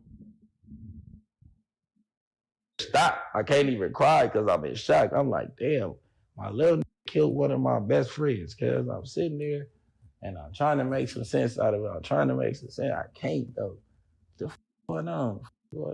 Then now it's finally to hit the news. He did it, whoop, the motive and all that. I'm like, man, what the Well, it's like some shit that I don't want to talk about that might have steered him to go crazy. Okay. You know what I'm saying? But he did have brain surgery. So, but he was smoking, he was with crystal meth. Yeah, he was crazy. He might have been with Sherv too. After serving 4 just telling on niggas. 4 long years in the LA County Jail, Bricc Baby would finally be released in 2021. And let's just say that he had some scores to settle with some people like Charleston White, Quando Rondo, and this dude named Cowboy from Rollin' 60s. It turns out that even though Nip was one of their own, Bricc would still have to hold Cowboy accountable for cooperating with police in Nip's murder case. You've already done damage. That's like, you done shot every, like we represent the same thing. And then you tell it on that represent the same thing. So that's how we got to where we at. I respect all my elders around that motherfucker. You know what I'm saying? Right or wrong. Nigga exposed you when you was smoking crack. You know what I'm saying? Like, come on, cuz, like, you get what I'm saying? Like, nigga, we tried to aid you. Nigga, we didn't go fuck over you while you was down and out. Why is you doing that to somebody else? Nipsey wouldn't want you to do that. You on Instagram shamming rip-off for running. None of you niggas had guns. Y'all let the money die. Y'all let the bag slip from y'all. You get what I'm saying? None of y'all had guns. Y'all know that man worth the world to us. On 6 so crib. You smell anything. How do you know all of that? You know all them niggas was up there. They ain't have no. It's almost like you told Eric Holder he can go try Nip because ain't none of them niggas gonna have guns. I'm just saying. It's the money, nigga. On 6-0. I never on the hood. That's why I got all them invading arrests. You never gonna catch me on Crenshaw and Slauson with no gun. You ain't gonna catch me nowhere on Slauson without a gun. That's why I don't kick it over there, because I ain't trying to go back to jail. And that would pretty much spark the entire back and forth between Bricc Baby and Cowboy. As far as Charleston White, it's really not even worth getting too much into. Pretty much, he had just said that Nip wasn't a legend in his eyes because he had supposedly hadn't done enough for the community. So on and so forth, similar to the Whack 100 mantra. Now, the beef between Quando Rondo and Bricc Baby is something that has recently been blowing up and has been in all of the headlines. Now, I'll try to break everything down throughout, but for now, we will start with the reason that Bricc Baby felt the need to call out Quando Rondo in the first place. Bricc Baby has always been a well-known Rolling 60s Crip, not only in LA, but he was allegedly the first one to bring the 60s national. Now, when Bricc, aka Shitty, was put onto the 60s back in 2002, he would carry his flag with pride, spreading his Crip into every city he would visit and any celebrity that he would rub elbows with. That being said, Quando Rondo is knowingly from Savannah, Georgia, and also has been seen at this time claiming 60s Crip and waving his blue flag every chance he got. Now, even though Quando would sit down with 60s rep Big U to settle any debts involving claiming the set, Bricc Baby would say that wasn't enough and would explain exactly what. How does he get to say this? His issue was with Quando in this No Jumper interview. Put demos down in both states. So, you know, LA the hub for over here and Atlanta the hub for over there. So a motherfucker come to me when they get up like, hey man, I need to, you know what I'm saying? Motherfucker trying to make sure they straight. They got $300,000, $400,000 worth of jury on right through this motherfucker. They know this is a no-fly zone. No fly zone. So it ain't not Dirk and them. Like, people that's really from the trenches, I'm gonna tell you how you play, boy. If you really from the trenches and you showing love, cause we not gonna get on your ass. Like Quando Rondo. You're not fucking with him? Boy, stop. Don't come to the 60s and want to provide now that bro that boy your ass. You get what I'm saying? Like we ain't doing that. You know what I'm saying? You're not from rolling 60s. Oh, really? You're not from LA rolling 60s. You're not from rolling 60s. Right. On the hood, we didn't make that call. But you didn't put that on the board like you finna make this play. On the hood, we didn't make that call. But didn't Big U and him kind of squash shit at a certain point? I feel like you gotta come talk to the streets. Big U's a little removed from a lot of it. Nah, he is the streets. You Right. gotta come talk to the people who feet in the streets. You gotta come clear yourself on both angles. A motherfucker that older ain't finna be handling everything, so you need to come check in with everybody. Now, Bricc Baby has been one of the most prominent voices. That's fucking wild. He can just talk like this.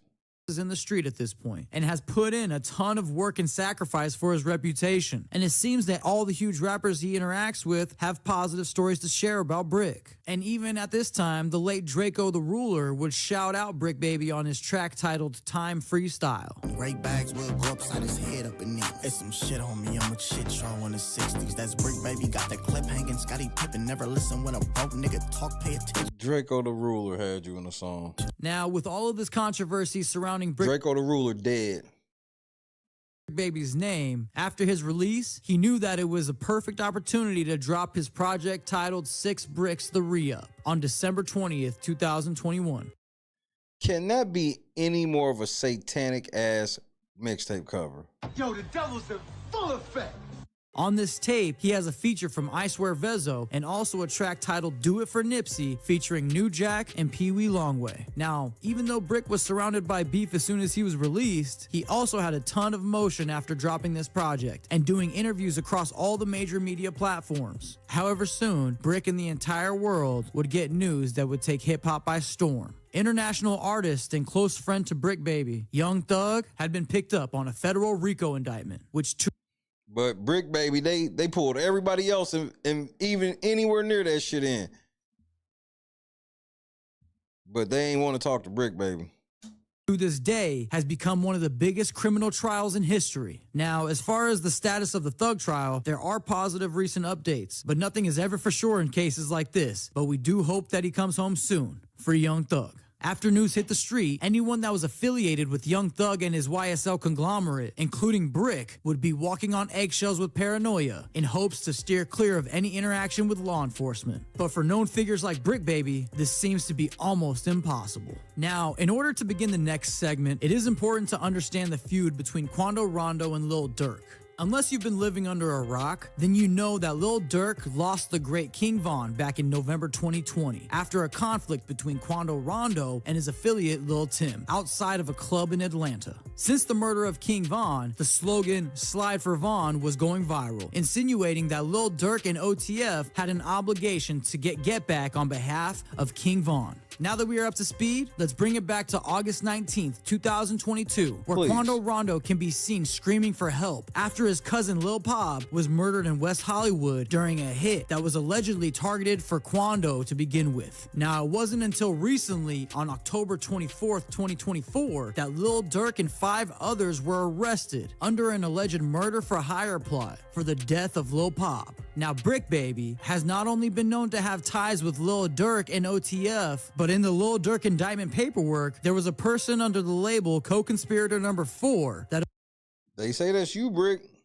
Allegedly fits the description of Bricc Baby. In the paperwork, it says that Co-Conspirator number 4 allegedly had given the drop on Quando Rondo and Lil Pop while they were visiting in Los Angeles from out of state. If the description in the paperwork wasn't enough to get everybody talking, an old interview clip of Bricc would come back to surface, saying that nobody can say "Slide for Von" anymore, insinuating that the hit that had taken Lil Pop's life was the get back that the world had been asking for. Oh, slide for him. Oh, you a Oh, yeah. Slide for Von, right? Yeah.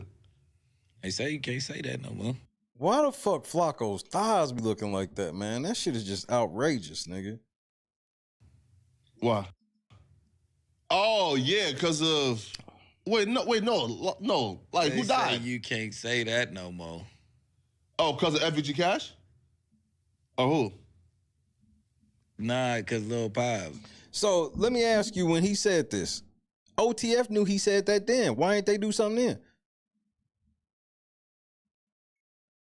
This is long before it's all publicized and people remembering and shit now. When this shit initially happened, why the fuck didn't Durk and them slide on this nigga?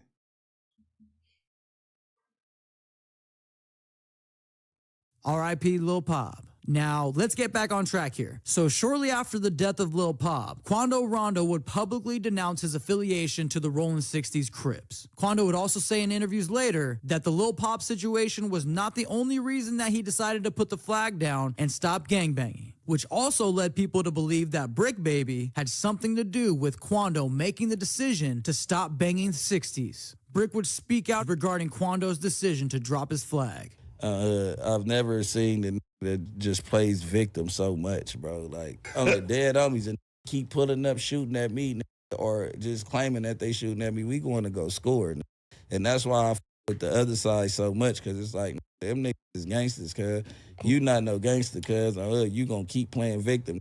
If they going to keep saying they going to pull up on you and put your shows on lock, on the dead homies, tell that nigga, young boy, to send a couple dollars for some traveling plans, and you pull up on these niggas shows and shut they shit down.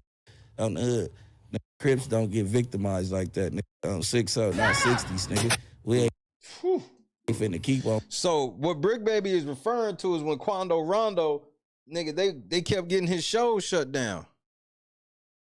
Like Durk and them was getting his shows shut down. So he basically like, nigga, you a hoe for not shutting they shit down. That's why I fuck with Durk now. I'm going for the ass end of the joke, nigga. So cuz, and everything that he got to say. By 2023, Bricc had practically been on every major hip-hop platform, with multiple appearances on No Jumper. Bricc would continue to win over the audience as a fan favorite, until Adam had decided to bring him on the No Jumper show as a podcast host. Things were looking good for Bricc, and he had plans to really dive into podcasting and take it seriously. But then, in June 2023, Bricc Baby's house would be raided by law enforcement and Bricc would be detained. Free Bricc Baby. We're working on getting him out right now. I did my part. Now it's just a waiting game. Hopefully he'll be back for the Tuesday show. Fingers crossed. Got to get the man out. Let's go. And as far as I know, I think this case got thrown out in court. Now, to wrap this video up, we will be going over the drama Bricc has been involved in over just the past 6 months. First, we have the DW Flame debacle, where someone had recorded a phone call with Bricc Baby after DW had accidentally made a disrespectful remark to Bricc on camera. In the phone conversation, Bricc had said something about DW that was taken out of context, which would later lead to the this nigga was mad. famous Bricc Baby crash out moment, which would also birth the Kill Squad movement. I'm trying to figure out why motherfuckers still running content on a conversation that got leaked from this motherfucker and keep on digging some shit up out my boy. That's what I'm trying to figure out. Dead homies, I don't give a about nothing else. Hold on, no, 3 days in a row, gang. You been here 3 days in a row getting asked the same question after we talked. Nigga, I still ain't watched it. I don't know what I said to cuz. Nigga, I was hiding motherfucker. That ain't no excuse, nigga. Because y'all digging shit. If a nigga say he ain't gonna watch it, a nigga ain't gonna watch it. And the nigga who leak it is fucking forever. And any nigga ride with cuz on the dead homies, it is what it is. On 6-0 Crip, nigga. And me and cuz are crashing together or by myself, nigga. On the dead homies. Wherever niggas wanna meet, nigga. I don't give a fuck about no HK Turtle. I'm gonna give you your shout out today, cuz. On the dead homies, nigga. On the dead homies, cause y'all know what it is, nigga. And a nigga play ball. Bitch, the only reason I ain't come outside kill one of you cause I was in front of these white dead homies, nigga. Me and the homies would have crashed, nigga. The only reason I ain't come outside and kill one of you niggas was because the white niggas was out there. The respect y'all niggas have for the white man, it never surprises me. And a nigga play ball. Bitch, the only reason I ain't come outside kill one of you cause I was in front of these white dead homies, nigga. Me and the homies would have crashed, nigga. Nigga keep on running content on my name, nigga. Putting Kill Squad in the street. Nigga 6-0. Y'all forgot I had chili. Nigga, that nigga said I'm putting Kill Squad in the street, nigga. He gets to talk so greasy and he never even gets a hair harm. There's a reason for that. Me and the homies would have crashed, nigga. Nigga keep on running content on my name, nigga. Putting Kill Squad in the street. Nigga 6-0. Y'all forgot I had chili, nigga. On 6-0, nigga. Go look up what shit he worth, bitch. You bitch ass niggas from the hood that keep talking, y'all know why y'all talking, cuz the boogeyman spoke, nigga. And y'all scared, nigga. You niggas wanna do shit on camera, but it's over with. I ain't finna keep going up, nigga. But the energy is what it is, cuz. And on the dead homies. And that's the other part. I don't have to say it's the kidnappers again for him. He get to say whatever he want on the phone and nobody ever comes. That's alarming as well. Send the link to cuz. On the dead homies be outside, nigga. Shortly after this, Loose Cannon, another member of the 60s, would go on a rampage bad-mouthing Bricc Baby, including this moment where he basically attempts to ruin Brick's position at No Jumper by exposing Bricc for allegedly charging for interviews on a platform he was already being paid to be on. This is about, Fendi the rapper. This is Bricc Baby conversating with someone trying to get an interview for Fendi the rapper, and it's Bricc Baby responding 2K. Yo, but Bricc Baby's crazy for trying to charge them 2K for her because I was trying to interview her already. Bricc got his hand in everything, nigga. That's kind of shady. We're gonna have to look into this. And do what? And what you gonna, Adam, what the fuck you gonna do to the Bricc? I know y'all be acting like Bricc work up under Adam. Well, can Adam really ever remember, Adam was literally yelling at Lush like, nigga, I should fire your motherfucker ass. You gotta stop being late, nigga. Lush proved that this nigga asked him to be there last minute and everything, nigga. Bricc Baby come in later than that. He's like, there's my African American. Would then respond. So, Loose Cannon, you try to get everybody out the building. Just imagine have to sit across from him every Tuesday. You don't think Loose is a good podcaster? Loose sucks. You from IE somewhere, man. Let's be real. You did not grow up in a set. You didn't do none of that. And you are living off of your He gets an allowance from his You not even breaking on that bitch. Like, dude, you can never tell me nothing. You're a bitch made and you're a bitch made. Then most recently, bitch made and a bitch is made. Nigga. Wowzers. Bricc Baby would find himself in a predicament with Florida's infamous Young and Ace and his ATK members. I mean, the way he threatened these ATK members, I'm just like, this nigga gets to say whatever. And I'm like, the feds don't even want to talk to this nigga. One of the No Jumper shows, Bricc would openly talk about Julio Fulio, member of KTA, being murdered on his birthday. No, see, here's the thing with No Jumper. See, a lot of niggas look crazy right now. No Jumper's just Adam 22. His daddy, first of all, Adam's last name is Graham Mason. Secondly, his daddy literally worked in Bill Clinton's cabinet. He's the son of a top level 1%er fed. This nigga was doing BMX content because he looked like a BMX nigga. And all of a sudden he wanted to do hip hop. And now he's like he got one of the biggest hip hop podcasts ever.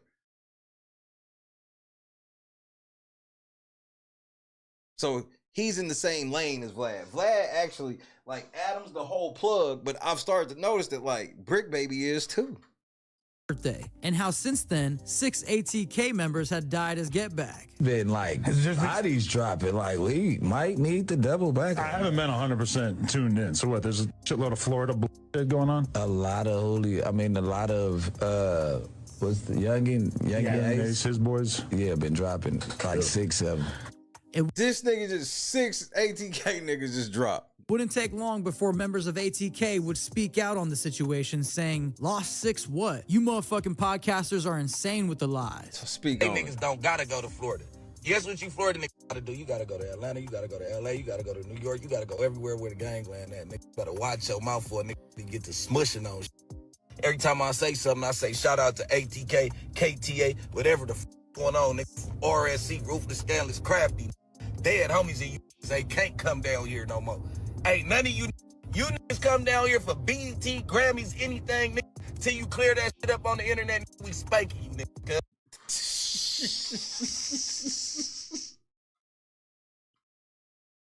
This nigga just get to threaten everybody, bro. Like straight, and he be by himself. This nigga driving around and shit right now, nigga. Stop playing. Think you gonna come record this shit down here? What you signed to? We'll be at your mother. Nigga, until you get this shit straight, nigga, you niggas come down here, we spanking you niggas. RSC, Ruthless, Scandalous, Crafty. Dead homies and you they can't come down here no more. Ain't none of you niggas come down here for BET, Grammys, anything, nigga, till you clear that shit up on the internet, we spanking you, nigga. Stop playing. Think you gonna come record this shit down here? What you signed to? We'll be at your motherfucking Air CNC so fast, bitch. And Not ain't your even Air CNC. y'all gang member niggas is so petty, nigga. Ace, it's the other bitch. Not too long after this, Young and Ace affiliate GMK would jump on IG Live with Bricc Baby, and they would get to the bottom of things and eventually iron out their differences. All I'm saying is, it ain't no place in America that you could ban us from, including LA, We having motion in LA. We having blitz in LA. We having charts in LA, just like you saying, and we slang on. You know what we do, All I'm saying is, and it's the same thing, all I'm saying is, and I ain't saying that shit, no, it's toward you, that's toward any who feel on the dead homies, go ask all them rap niggas telling you that it's cool. On the dead homies, I done had every jury, on the dead homies. Come to LA, every cuz on 6 show, I know where every. Hey, look. You hearing? On 6-0, you come to LA, I know where every rapper staying at. We done had every rapper jewelry. Nigga, you gave them the low, so you knew where Rondo was. If I want blood, I'm gonna get blood. If I want blood, I'm gonna get blood. I mean, this nigga's talking, them ATK niggas is certified. If you know anything about ATK, I don't even have to go there. Them niggas is there. If you know, you know. And this nigga on the phone, greasy, like, y'all, whatever, ATK, whatever, nigga, y'all better not bring your ass to LA until y'all get this shit straight. Off the rip, I spoke on y'all situation, so I be the bigger man right now, cause we ain't gonna get nowhere. Look, I spoke on y'all situation, it was wrong, right? On 6-0, you got that. I'm gonna clear the air. I spoke on something that I didn't know about, right?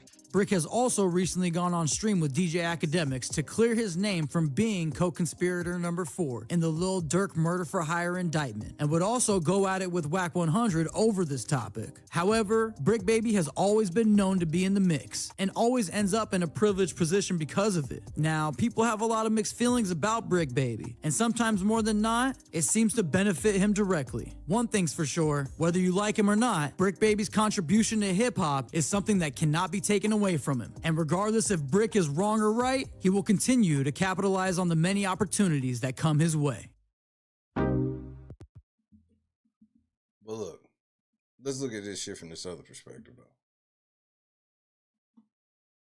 Because we're only scratching the surface. Hey, it's BET weekend this week. You know what I'm saying? All the steppers gonna be in the city, right? Look, cuz, telling you like this. When you see me, you better tuck tail and run. Wait, why does this nigga get to talk like this? People don't understand that talking like this niggas try you, bro.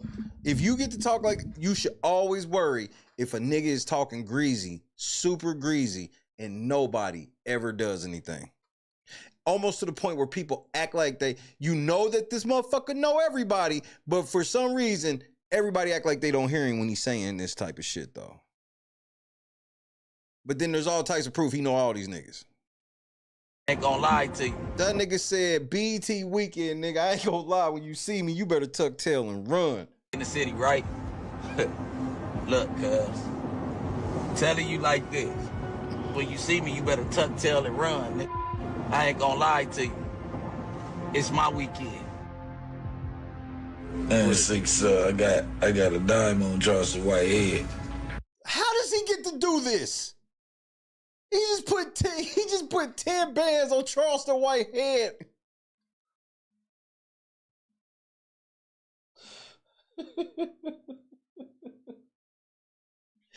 Nigga, he the police, nigga, like 22 Jump Street. It could be Mo. It can be Mo. Me and you can't have no business.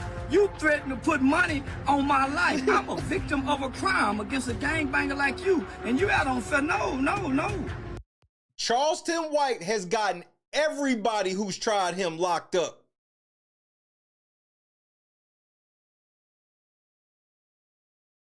Every gang nigga that's tried that shit on Charleston White, the police, the feds done went and talked to them niggas. Am I lying? Charleston White's record, you don't get to talk to Charleston like this. He's let it be known. You're not gonna threaten me like that, nigga, or I'm telling. He ain't telling the Bricc.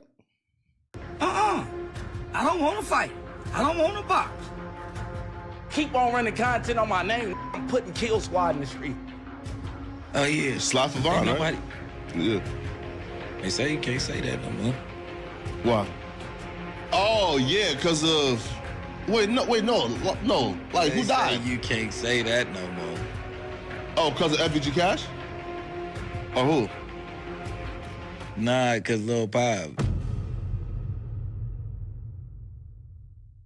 Welcome back to another episode of Swamp Stories. For this one, we cover a man who the internet seems to take as a joke. Somebody who talks that talk but doesn't walk the walk. But as you'll see in this video, this man has a rap sheet longer than Jason Love, and on top... Pause. Nigga, shout out to Swamp Stories. Because remember, I've been saying this, Swamp Stories done put it all on paper for me. So shout out to Swamp Stories. Of this, he's willing to do the unthinkable, crossing his own flag for the money. And most importantly, you'll get to see who he really is behind the scenes and why he's about to spend the rest of his life in prison. So if you ever took Bricc Baby as a joke, this video will certainly change your mind. But before we get into it, let me run the intro.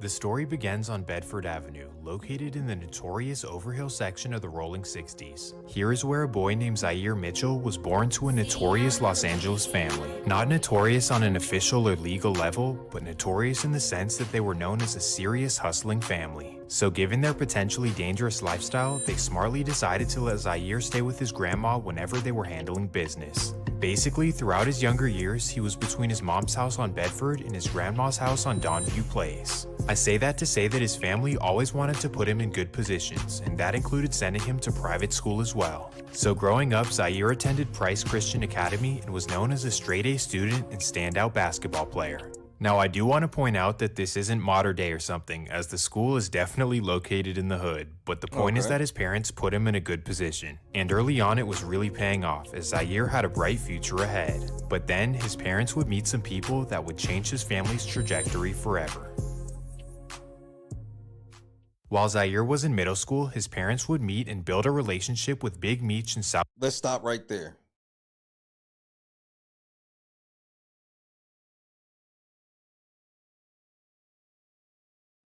He grew up with BMF.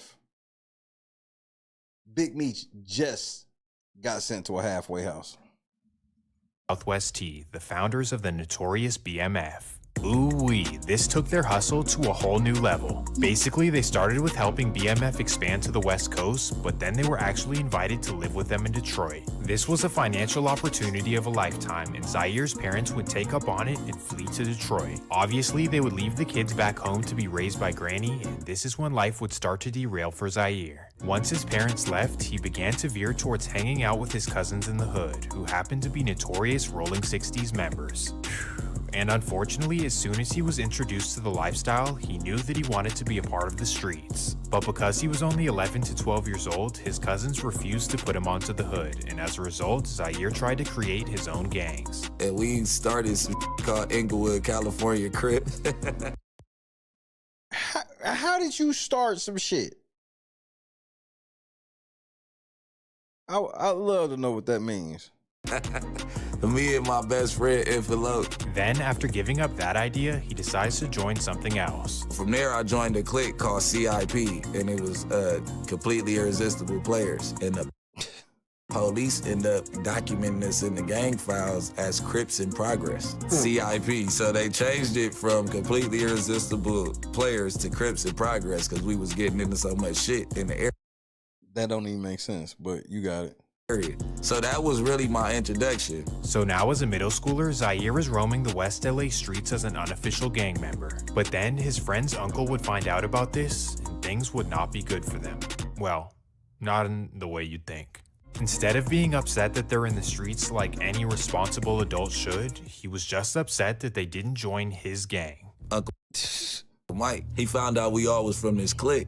And he came over there tripping one day. Like he was bullying, like this is a big buff grown man. He came over there tripping on this one day, like I ain't having it. Like I either go turn West Boulevard today or this shit over. So now Zaire is pressured with the ultimatum of joining the West Boulevard Crips. This was like a dream come true, except because he was told to do it, he now did not want to do it. Like if I'm gonna join somewhere, I'm gonna do it because I want to, not because somebody else is telling me to do it. I ain't finna be from West Boulevard. Because he tried to make me. You know, I was rebellious back then, so I started hanging with the Harlem 30s. So now after rejecting the West Boulevards, he starts hanging out with the notorious Harlem 30s. He runs with them for a short time, but then his cousins come around and are like, you're either gonna join over there or join us with the 60s. Like my mom always had a house nearby Slauson, and all my cousins lived on Slauson, so I end up getting put on 60s like my 14th summer, but I always was affiliated. So Zaire officially gets put onto the 60s during his 8th grade summer. I got jumped by all old man. I squatted with one, he was like 19, and I squatted with like a 30-year-old and a... Damn. Yeah, I got knocked out. So now he's officially a Rolling 60s member right before starting out at his private high school. He's okay, cool. Known you in the 60s right before high school, bet. Is Zaire Mitchell at school, and on the block he's known as Wild Bill from the Overhills. But somehow amidst his gangbanging, he's able to maintain an above 3.0 average at school and to become the backup point guard. Now you might hear backup point guard and think that he was trash, but no. you gotta know where he went to school. They were stacked. We'll get into all of that in a second. How did he go to the... But the point is that while he's doing all this positive stuff, he's also living the life as a full-time gangbanger. When he wasn't at his Christian academy, he was knee-deep in very dangerous situations in the set. Specifically, his main expertise was robbing and extorting rappers who come to LA, and that takes us to 2004. June 29th, 2004. It's the weekend of the annual BET Awards in LA, and the Rolling 60s have nothing but extortion on their minds. In particular, on this day, Zaire and his boys have somebody they want to target. Yep.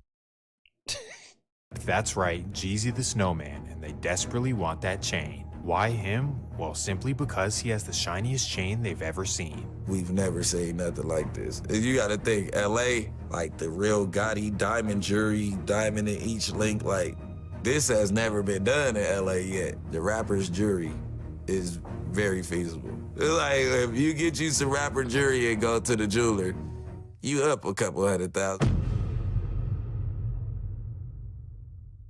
Unfortunately for them, they're unable to get a hand on Jeezy at the award show, so now they follow him to the club. It was so many of us, we pushed the security out the way and rushed the club. So now Zaire and his boys run in the club and absolutely take it over. In fact, Zaire jumps behind the bar, grabs 2 bottles, and then stands up and clashes them together. Simultaneously, his boys go over to the DJ booth and grab the mic. Tell the whole club to roll the 60s in here, like, oh, like it's one of them nights. After doing this, they wiggle over to the section that Jeezy's in, looking to snatch his chain. We trying to ease our way to Jeezy. We see the snowman, we trying to go do our thing. But as Jeezy's crew notice what's about to happen, they whip out their Bricks. They got like a chopper. This is my first time ever seeing like a mini carbon or something. Like they got a chopper out, like, and we look back, and I just go to shake Jeezy and ooh, we in. Like, what up, man? Thankfully, the situation was stopped before it even started. But I say all that to show that at just 16 years old, this is what Zaire was about. And because of his willingness to do anything for the 60s, he was increasing his rank. This is how he earned the name in the set of Shitty or Shitro and the ability to put on new members. Well, in the late summer of 2004, he would bring his first young member to be put on the set.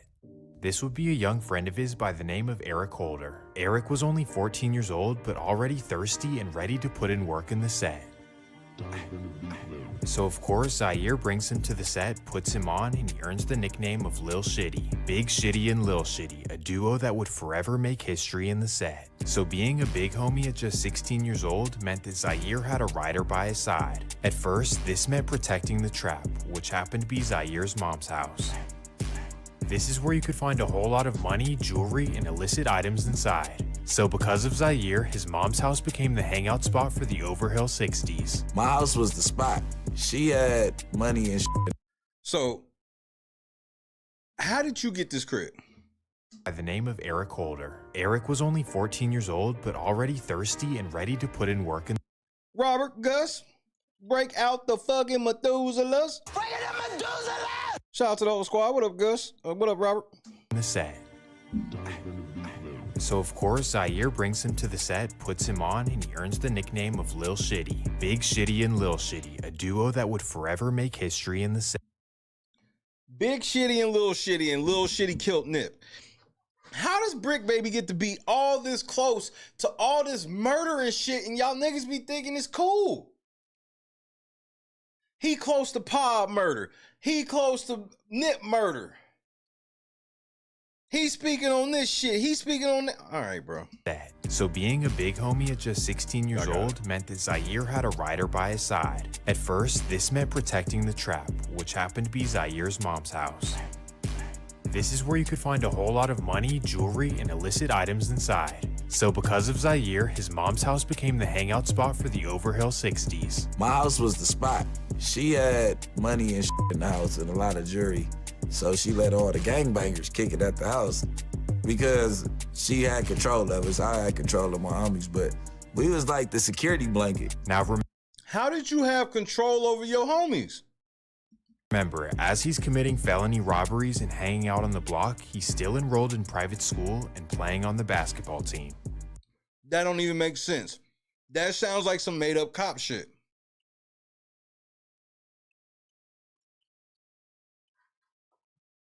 You played basketball and shit for real, and then they doubled back and was like, nah, but yeah, at the same time, he was trapping. Sure. So now it's the fall of 2004, and Zaire's team has a major season ahead. The team is absolutely stacked as they have a 6'10 D1 center, a 6'7 D1 wing. Yeah, and they also call him Shitro. And the point guard is Devin Williams, who you may or Shitty Cuz know is in the lab. Well, long story short, they're so good that they have an undefeated season in their league, and they make it to the state championship game in Sacramento.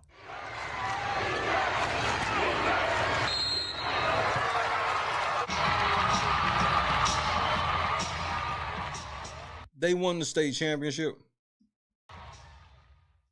Of course, they win the state championship, beating a Bay Area team like LA always does. So on paper, officially Gus, Mr. Gus.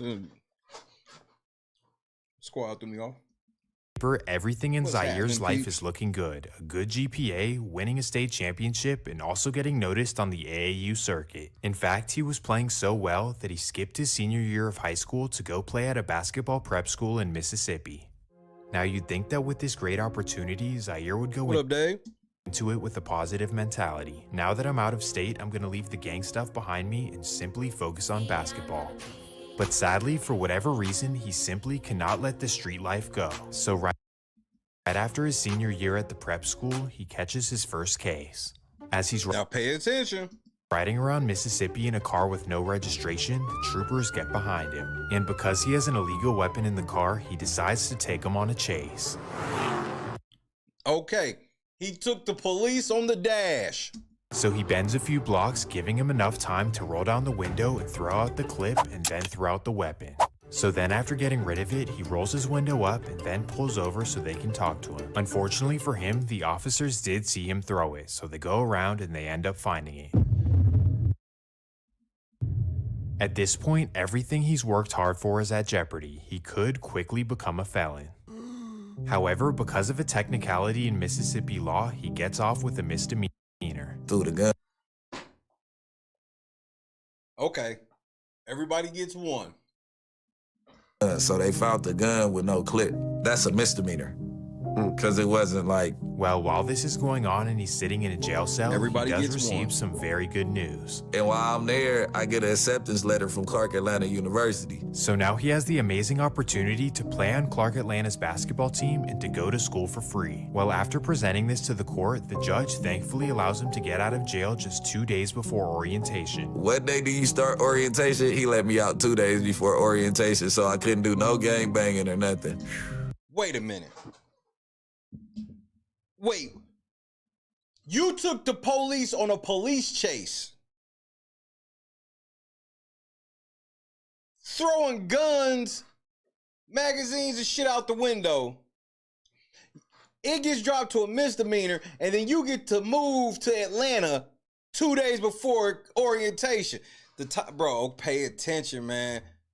From Clark Atlanta University. So now he has the amazing opportunity to play on Clark Atlanta's basketball team and to go to school for free. Well, after presenting this to the court, while this nigga's locked up, he gets a fucking scholarship to go play basketball at Clark. And they let this nigga out 2 days before orientation.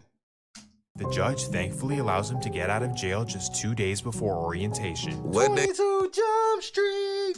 Do you start orientation? He let me out 2 days before orientation, so I couldn't do no gang banging or nothing.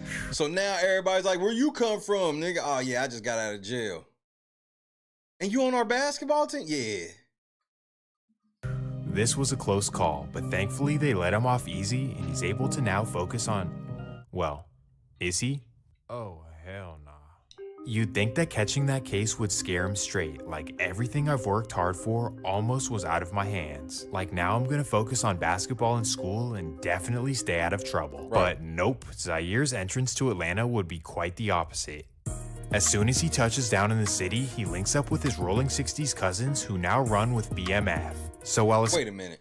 So now, after leaving the 60s and shit, and because he got locked up and shit for taking the police on the chase, he go out to Atlanta to go play basketball. Instead, he hooks up with BMF.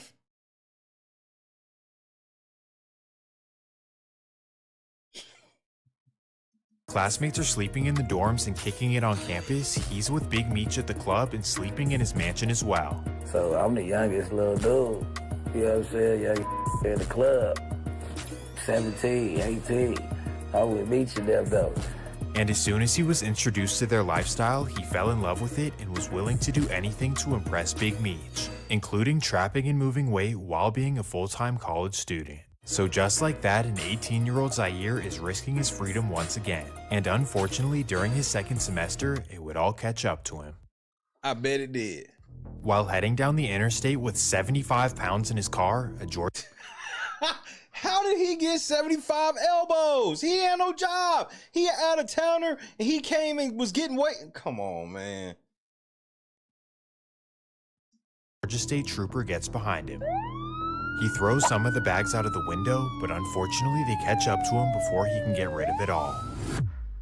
And just like that, Zaire is arrested and is facing a serious Class A felony. While enrolled as a college student, he's now facing up to 8 years in prison. Damn, that's crazy, bro. You got caught with all that weed, you facing 8 years. At this moment, everything he's ever worked for is now way out of the window. Again. They caught him red-handed with serious weight, and he's going to be sitting in prison for quite some time. Well, long story short, he pleads guilty to the felony, and now his future is at the hands of a judge. Somehow he gets another lenient judge who sentences him to 4 months in jail, 10 I'm losing my motherfucking mind, man. years probation.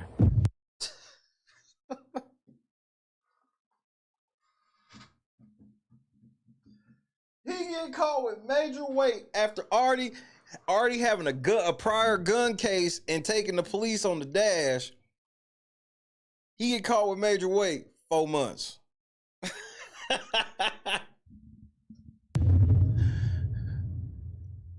Receiving only 4 months for 75 pounds is very strange, especially in the South. Like, no cap. On top of this, during this exact time, BMF was taken down and all of them got 15 to 20 years. With 4 new big arrests, Atlanta police believe they have just about shut down the so-called Black Mafia family.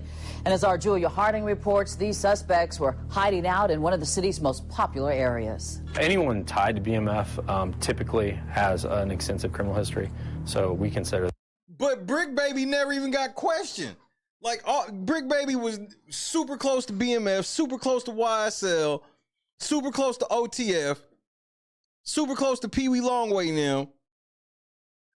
Everybody go down. The feds don't ever want to talk to Bricc Baby at all. Them to be very violent. Federal agents seized this limo with secret compartments that had almost $1 million hidden inside. An organization that at one time claimed to rule Atlanta. Now agents. This is still one of the dumbest things I had ever seen in my life. The fact that BMF had billboards and helicopters and shit, still to this day. Say that's no longer the case. So now with all of BMF arrested, Zaire just threw his life away for nothing. You started trapping to impress them, and now you'll probably never see them again.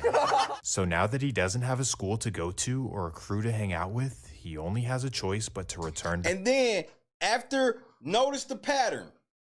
Some straight Jay Reed shit. Notice the pattern. He gets somewhere under the guise of doing the right thing, but on the side doing criminal shit. Then he gets caught doing criminal shit by himself. He's always with a group of people, but he always get locked up by himself. You know, like Brian O'Connor in Fast and Furious. He gets locked up, gets a lenient sentence, and then the day he gets out, he moves to another city like the fucking Incredible Hulk.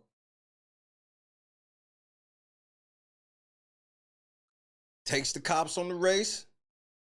After being the good kid on the high school basketball team, win the state championship, but doing all the trap shit on the side, slap on the hand, sent to Georgia. Gets to Georgia, get to school, trapping again, gets caught.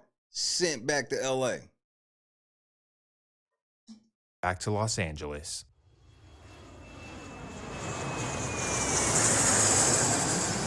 This is like, now he going back when Jay Reed grew his hair out. And then when it's time for Jay Reed to go back in, he gonna shave his head and put them glasses on again. So right after his release from Fulton County Jail, he makes his glorious return to the wicked, overhill Los Angeles streets.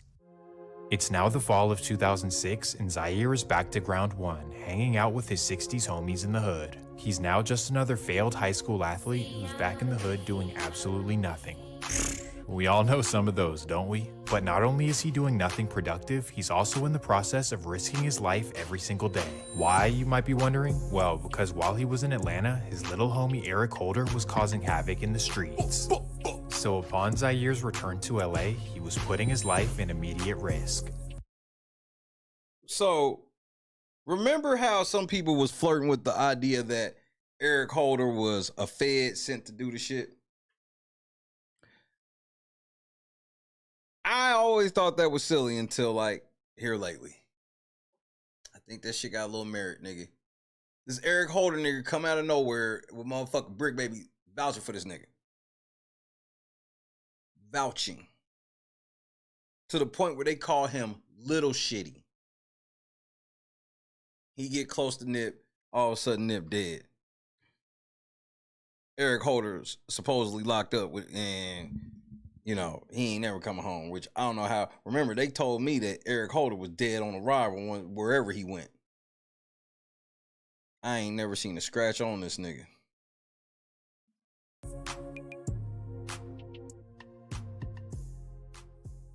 It's an early October afternoon, and Zaire and Eric are rolling through the set headed to their local corner store. Zaire has his shirt off and a blick sitting in his lap as they get to the store. So when Eric parks the car, Zaire hops out and puts his blick under his seat. He then reaches for the back door so he can grab his hoodie and put it on. But that's when he's met with a barrage of gunfire. Shots are... Who shot you? Flying from all the way across the street, but somehow Zaire is hitting his shoulder. It then ricochets and hits him in his neck, which completely shatters his back. So now he's laying on the floor and can't move anything under his waist. Thankfully, that's when Eric runs around to him, picks him up, and ties him down in the front seat. He gets randomly shot up by some random person, and then Eric Holder swoops in to save him. Instead of swooping in to murder him like Nip, he swoops in to save him. Runs around to his Gina, what's happening? Side of the car, hops in, and speeds away to the hospital. They ended up taking me. My boy was panicking, driving 100 miles per hour. I'm like, man, slow down, because I didn't have no feelings, so my neck keep. I'm like, bro. Thankfully, he ends up surviving after making it to the hospital, but that's when the doctors give him devastating news. Like, I was in the bed, like when I first got shot, and he was rubbing the bottom of my feet. So what happened, my nerves were shattered. I had fractured my neck. So here we go. This nigga's back off the grid. Instead of him getting off the grid for 4 months for doing a crime, he's now off the grid for like 6 months because he's paralyzed. This is all shit where he can explain his absences from the streets. Just for the record. J-Rock was happening. Tracy was happening. Telling them, like, I could feel you rubbing my foot. He like, no, you can't. You're paralyzed. You'll be, he's like a Middle Eastern dude. You'll be paralyzed forever. You'll never walk again. I'm like, bro, I just felt you rub my feet. He's like, you want to feel me rubbing your feet. I'm like, pause. What the f? So for 6 months, he lays in a hospital bed thinking that he'll be in a wheelchair for the rest of his life. A whole lot of time to lay there and think about all of his wasted potential. So now he's pissed off at his rivals and he tells Eric to go put in work. So from what we know, Eric... So now we got him on record.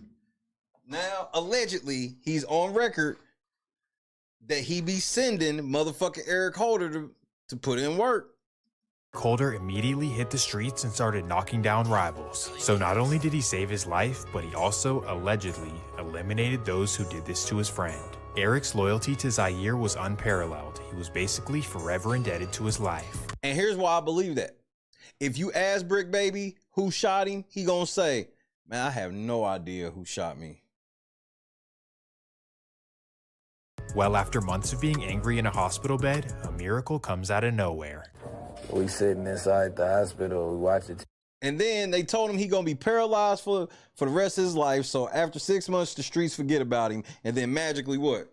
TV, and I just moved my legs up like, and she like, what the f are you doing? I'm like, I was like, oh shit, I was trying to get comfortable. And my legs just moved. She like, what the fuck? Like, oh, she ran and got the nurse. Went to rehab. Timestamp or it didn't happen. physical therapy after that for like 4 months. This is not an actual picture of him. Somehow, after that's not actually him. 6 months, he's able to fully recover and get back on his feet. And after his full recovery, he would smartly get out of the LA streets and head back to Atlanta. Now, you may be thinking that this was his wake-up call to get out of the streets, but this wasn't the case at all. Instead, he heads back to Atlanta with a serious mission in mind, and he brings Eric with him.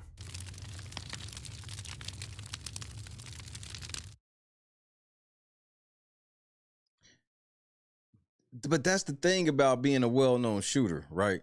The thing about being a well-known shooter is, unless you see the motherfucker shoot, you can just, bro, that's the easiest thing to fake is being a well-known shooter. All you need to do is get enough people in the streets to all tell a story about you shooting a motherfucker and you a well-known shooter, even if you ain't never popped nobody.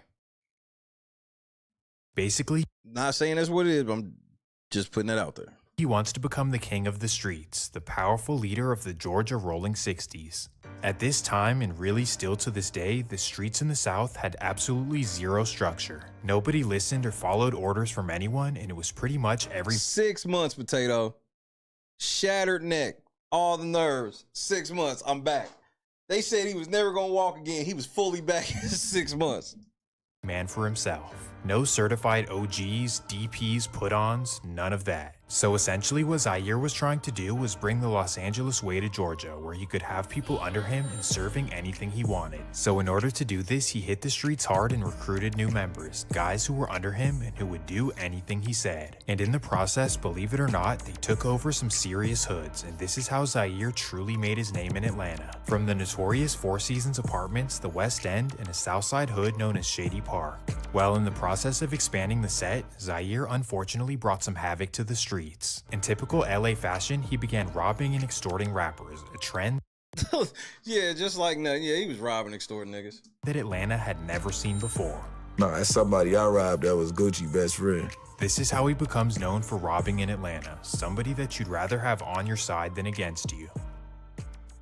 So he's basically extorting people for friendships, but on the flip side, he's also pretty intelligent. After befriending a local Rolling 60 by the name of Pee Wee Longway, he ends up running his Another nigga sitting down over major weight. And again, it ain't like he be around niggas that catch little shit. No, he's always around niggas that catch big shit. It ain't like, oh, his homie went over a little pistol. His homie went over. No, $200 million in drugs, murder for hire. Back up like never before. If you're unfamiliar, Pee Wee was a very well-known hustler in the streets of Atlanta, known for running up millions. And because of this, he had connections to the up-and-coming and major rappers in Atlanta. I met everybody through Pee Wee Longway. That's my brother. That's like my brother-in-law. As they were constantly Yup, just like Little Shitty was, like your brother. He killed Nip. Pee Wee was like your little brother. Dirk was your nigga. Studios and surrounded by rappers, they decided to join together and to start a music label. This would be known as Money, Piles, and Ammo, also known as MPA. Okay, so you guys started rolling together and you guys start MPA together. We around it so much. Let's pay for some studio time, shoot a couple videos. Let's just see where this goes. Unfortunately, they had no idea how to properly run a business, but aside from that, Zaire had a special ear for talent. In fact, he discovered Young Thug in 2008 and actually And this is documented that he somehow found Thug, all these niggas. started managing his career early on. Without having him signed to any sort of paperwork, Zaire had him in the studio and was also introducing him to some bigger names. In fact, in 2009, he even brought him to LA to try to get him in the studio with Nipsey Hussle. This nigga was brokering a deal with Nip and Thug. Nip dead. Thug called a Rico. Start showing him the game with what's going on the West Coast too. Right. You know, I took him in front of Nip in like 2009 and told him to work with him. And Nip was like iffy. Thug was slime then. He was real like, you know what I'm saying? He was out here robbing doing all this. This nigga just always be snitching. Like, yeah, Thug was out here robbing niggas and shit. This nigga facing a Rico. This nigga on 30 years of probation now. Yeah, pretty much, Gus. You know, Really? regular hood. So The point is that he was helping out Atlanta artists and he had a really good ear for talent. So not only does he have a potentially major label at his hands, but He's got an unbelievably good ear for talent. Migos, Thug, he was with Dolph. This nigga claimed he sold Dolph all his lean. Dolph did.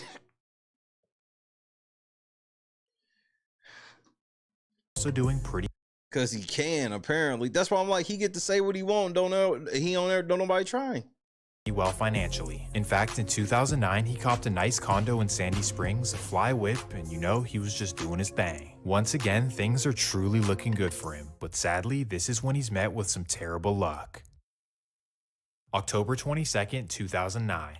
It's a Thursday night in North Atlanta, and Zaire is headed down Interstate 19, headed towards downtown. As he's cruising down, a Georgia State Patrol gets behind him and runs his tags. Unfortunately, he never registered the car, so the officer hits the cherries. Ah shit, here we go again. Zaire knows that he's riding dirty as a convicted felon, so he smashes on the pedal. Now he's on the second time he is taking police on the race. High-speed chase cutting in and out of traffic in Buckhead, and then skirt, he smashes into a pole. Just like that, the officers are able to pull him out of the car and they find weapons inside. This time, it's no joke, as he's facing 4 separate felonies. So already being a fleeing, attempt to elude, no insurance, obstruction, law enforcement, firearm by convicted felon, possession firearm by convicted felon, suspended registration, possession of marijuana. Convicted felon, he's looking at up to 12 years in prison. But somehow, once again, Zaire is able to completely avoid prison and only get a few months in jail. This is all facts, Donis, about motherfucker. What? A convicted felon, he's looking at up to 12 years in prison. But somehow, once again, Zaire is able to completely avoid prison and only get a few months in jail. What? On rolling 6-0, nigga. On the dead hummus. Now, let me guess. Right after this shit, he moved to somewhere else. Let me guess. A convicted felon and documented Rolling 60s Crip only gets a few months in jail for 4 separate felonies. That makes no sense in my mind. 0. Well, once again, he gets off easy and he's right back on the streets in early 2010. But not for long. On July 28th, 2010, he would have another high-speed chase while on probation. And yet again, he's caught with a weapon and facing 10 years in prison. Come on, nigga. Like, come on, bro. But mysteriously, the judge lets him off easy and he only does 18 months. Third police chase, nigga. A third police chase with guns. And he allegedly gets 18 months. All right, bet. Now, before you call him a snitch or an informant, do understand. Oh, he's that. I think his mama, I think everything they say about his mama being a brick lady, I think that's fake. I think his mama's the original Fed, and he got put on by his mama with the feds. And that this is Fulton County, which is a complete joke. No, not like that. He's been caught LA and Georgia. So you can't just blame it on Fonnie Willis. He's beat courts in Cali and in Georgia. And all these courts see his priors and still go, a couple months, let him move out of here. Well, regardless, it's now 2012, and the MPA boss returns to the streets. While he was away, Pee Wee Longway was able to discover young rappers Lil Durk, Rich Homie Quan, and a group called the Migos. So let's talk about it. What are those names again? It's now 2012, and the MPA boss returns to the streets. While he was away, Pee Wee Longway, sitting down, caught with $200 million worth of drugs. Longway was able to discover young Durk, murder for hire. Rappers Lil Durk, Rich Homie Quan, dead. Right before Thug come home. Quan in a group called Takeoff, murdered. At a dice game that he wasn't even a part of.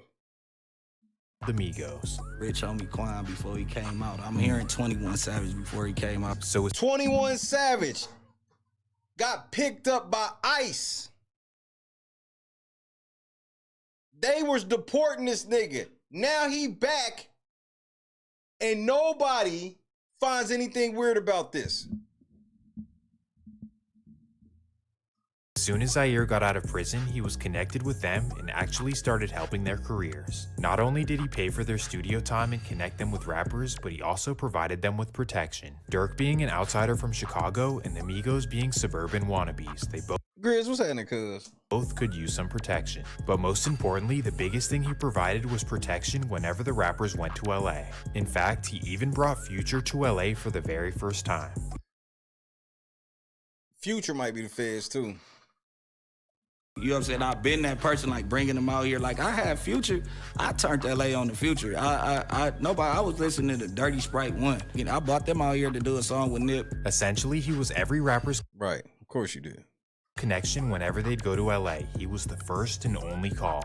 Remember this because it will be very important. Oh, trust me, I remember.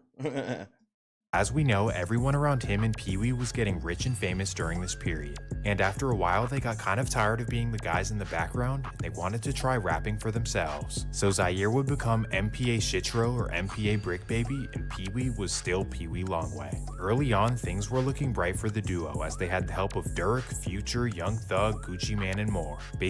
Gucci Mane, fed time for allegedly killing a motherfucker that intruded his house. Because of it. Well, no, he didn't get in trouble for that. He got in trouble for some other shit. But I mean, this nigga murdered a nigga, and everybody know about it. Everything they had done for them, if they ever needed a feature, it was done right away. But then, unfortunately, as things are going up for Bricc Baby, he catches another felon in possession charge in Los Angeles. And this time, he's sentenced to 3 years in prison.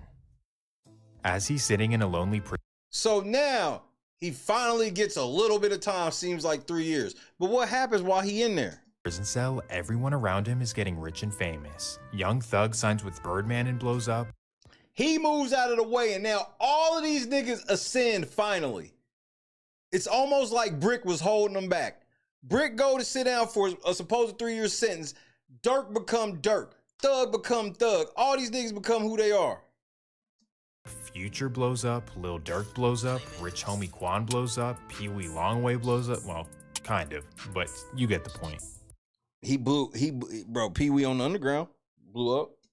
Oh, and don't forget that the Migos get a feature with Drake, and they're out of here as well. So literally everyone who was with him in Atlanta completely blow up and get nationally famous. All while Zaire Bricc Baby is sitting in a California prison with no fame or nothing. Damn, that would shatter any man's ego. Don't act like it wouldn't. But on the flip side, because they're all rich and famous now, he assumes that once he gets out, they'll definitely put him on. So 3 long years go by and Bricc Baby is finally released.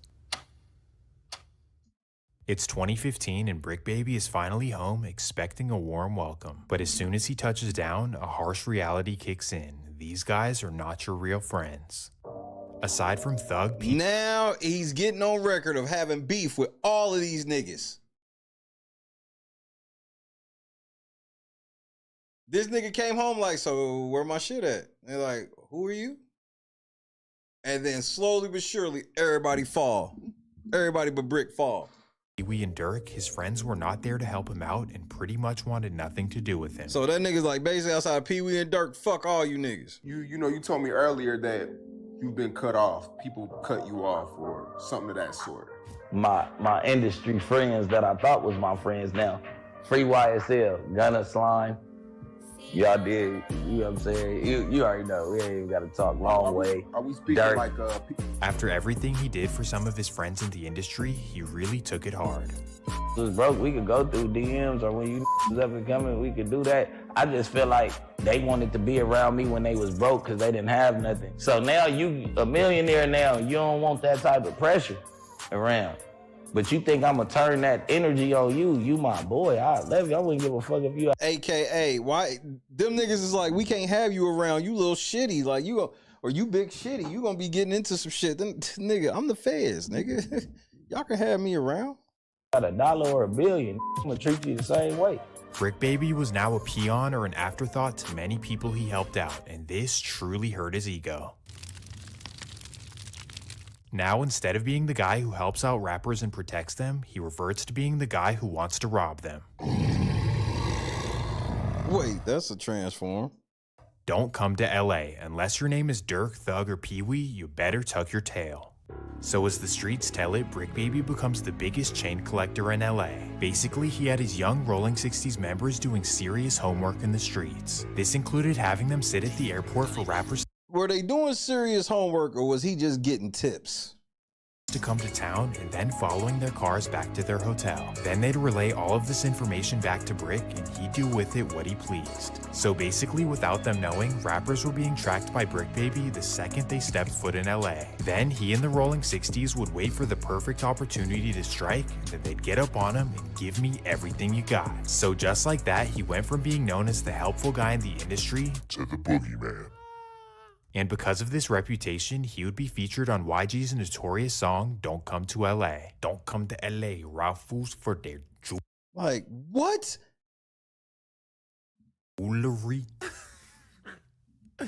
Bro, LA is so corny, bro. But anyways, as the YG feature would help his recognition, he was still hurting financially. How I know this? Well, he was now 29 years old and still taking penitentiary chances. And that takes us to September 21st, 2017.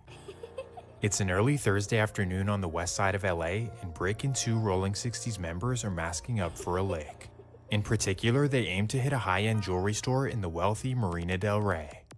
So at 1 p.m., they arrive in front of the store in a gray Range Rover SUV. Then they quickly hop out of the car and run inside the store with bags. Hit the like button.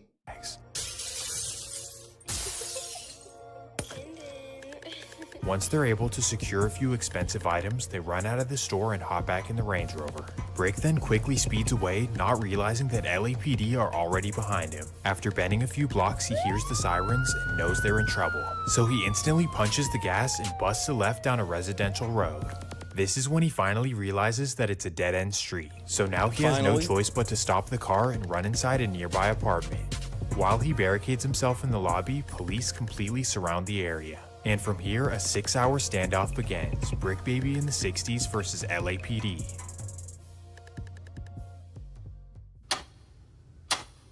Finally, at 7:30 p.m., Bricc Baby surrenders. Misunderstanding tonight, or was it justified? A local rapper arrested after a tense standoff with officers in Marina del Rey, but his family says police got the wrong guy.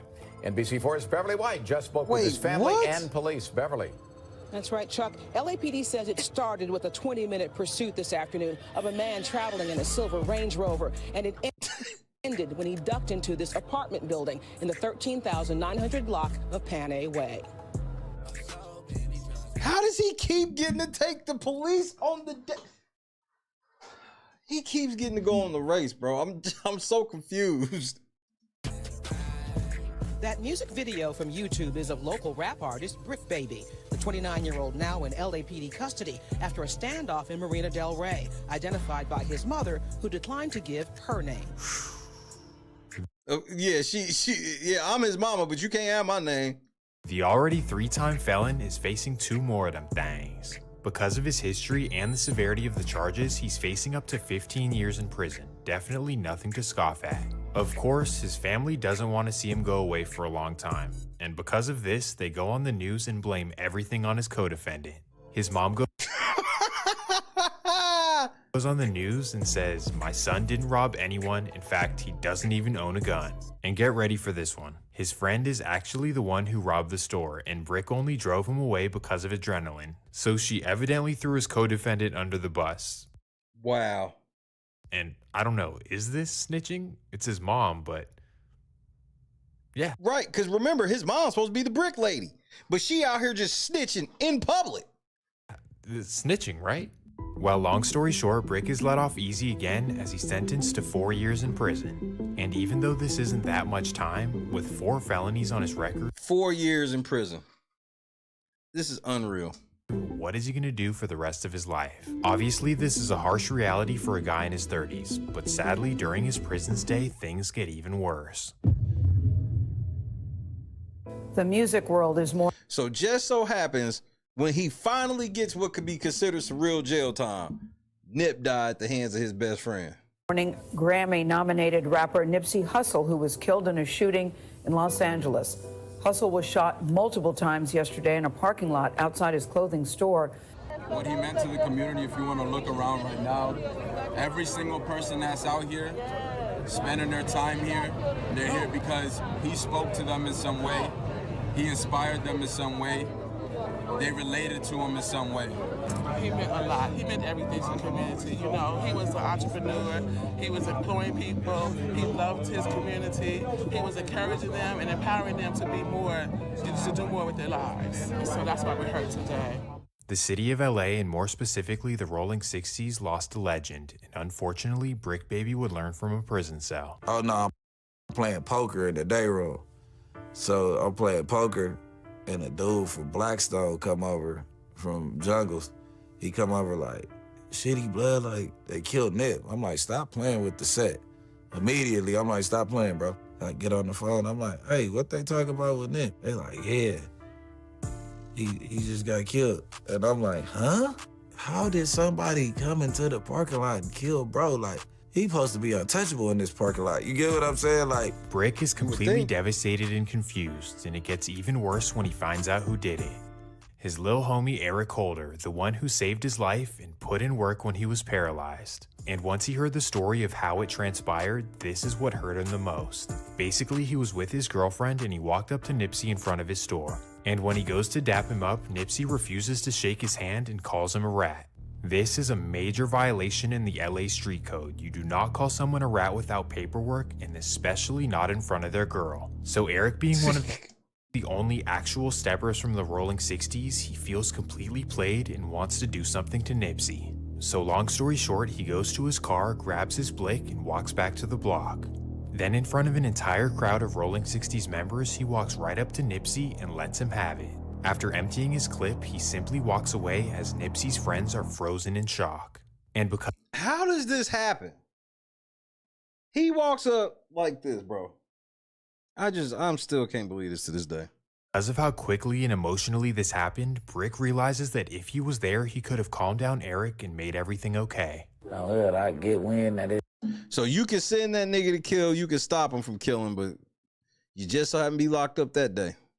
It's cuz, I'm like, oh, cuz. I'm like, man, I'm just like, man, how one of my close friends killed my other close friend while I was in jail. So you always think like, damn, if I was on the streets, could I have stopped it? I probably could have took him to go smoke and slide. And oh, how convenient, Bricc. we could have went somewhere that would never happen. How Eric Holder was able to do this in front of all those people is beyond me, but it is California at the end of the day. And on top of this, instead of going by their own code and holding court in the streets, they decided to testify against him in court. What? What I've now learned doing this for a few years is that all of these LA street codes that they all say they abide by are pretty much never enforced, or at least they pick and choose who they want to enforce them on, and on top of this, they're always contradicting themselves. But either way, we move on to another rapper loss that involves the Rolling 60s, and that takes us right back to Atlanta, Georgia. As we all know, in the summer of 2020, Chicago rapper King Von would start an internet beef with Baton Rouge's NBA YoungBoy. I guess it started over a girl, but for the sake of the video, the details don't really matter. Really don't. Well, because of YoungBoy's close friendship with Rolling 60s rapper Quando Rondo, he was implicated in the beef as well. NBA YoungBoy. This nigga, where the fuck is he even at this juncture? The type of, like, he gone. So for months, Von would instigate the beef and they would go back and forth online. Then eventually, Von would take the internet beef to the streets. On the night of November 6, 2020, Quando Rondo and his friend Lil Tim would be at a lounge in Atlanta. Von, who now happened to be living in Atlanta as well, would get word of this and he would pull up to the lounge.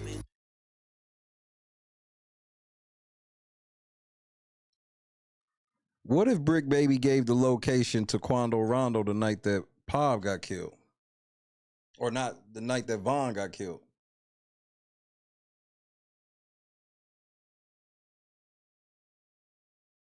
We think Bricc Baby gave him the location for when Dirk wanted to find him. So how come he ain't give him the location when Von wanted to find him? He's the plug in LA, remember? And Atlanta.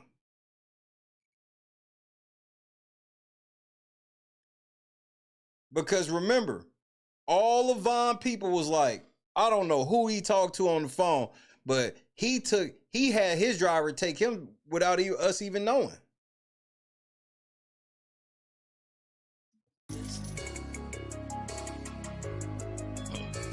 So while Lil Tim is sitting in the Escalade and Quando Rondo is standing outside, And remember, when Little Tim started shooting, who else started shooting? 12 would pull up on him and start whooping his ass. Now what the fuck was 12 doing there? How did 12 know that Von was about to be into some shit like that, but Von them didn't? As Tim sees what's going on and Quando's on the ground surrounded by the Chicago goons, he lets off. Atlanta police say 2 people are dead after an officer-involved shooting here on Trinity Avenue in downtown. As dawn turned to daylight, you could make out dozens of evidence markers. GBI crime scene investigators combing the scene. It hurt us. It hurt us a lot. I cried. Some of my friends cried. He had a big influence on us, a really big influence. Obviously, this was a monumental moment in rap history as one artist, the way that y'all mourn over a serial killer, wild to me, lost his life to another. And unfortunately, everyone in the industry and the streets started picking sides. You're either on Von and Lil Durk's side, or you're on Quando and Youngboy's side. There's no in between. I'm on neither. Well, despite the fact that Von initiated all of this and Quando's side arguably did nothing wrong, everyone was choosing Durk's side. This was so big that even Spotify and Apple Music are accused of taking Durk's side and blackballing Quando and Youngboy. He literally told me, he said, Apple blackballing Quando. He said, I talked to the people at Spotify, because you know Quando was signed to me. He said, they say they can't put him on so-and-so. It was either Apple or Spotify that said, we can't put him on so-and-so because the other guy don't with him and he ain't gonna with us. So yeah, that's some whole shit. Basically, he was saying that Durk either told Spotify or Apple that, yo, if y'all with that guy, I ain't gonna with y'all. So basically, they were picking sides, right? All the guys who always talk about the street code, the street code, the street code. Well, I guess it doesn't apply to this situation. Exactly. King Von and his crew initiated the beef and Lil Tim stood up for his friend. What goes against the street code at all? But like I said, with the streets picking and choosing what's okay, because Von and Durk were the popular artists, everyone went against Quando and Tim. The game ain't acting like they're picking favorites, not standing on how the streets normally supposed to treat that. You're supposed to treat that as, all right, it is what it is. Facts. Now, of course, this is all the industry, so let's go back to the real streets. And when I say real streets, I'm talking about Bricc Baby. All of this went down while Bricc Baby was in prison about a year before his release. Okay, but Bricc can't get... Wait, Bricc can't get a location drop. He can't drop a location from prison? Since when? Since when? He's the whole ass plug, and he rich. Regardless, though, upon his release, a lot of people were curious where his loyalties would lie. Are you loyal to your buddy Durk or to the Rolling 60s, specifically the Which, again, that's always Brick's convenient thing. When shit really go down, he damn near somehow don't be around. This Rondo shit was like one of the first times he was like really on record around. That you brought to Georgia. Now, according to the LA street codes, you're never supposed to go against your own gang, because at that point, what's the point of even being in it? When you're constantly talking about on 6-0 and on hood and riding and being loyal for the set, there's no way you can cross your own flag. However, when it comes to your millionaire friend, all of that goes out the window. Right after his prison release, Bricc Baby goes on No Jumper and lets the world know where he stands. You know what I'm saying? Like Quando Rondo. You're not with him. Boy, stop. Well, that's gotta be weird for you because you with Durk so much. Yeah, it's gotta be weird. Weird for me. Yeah.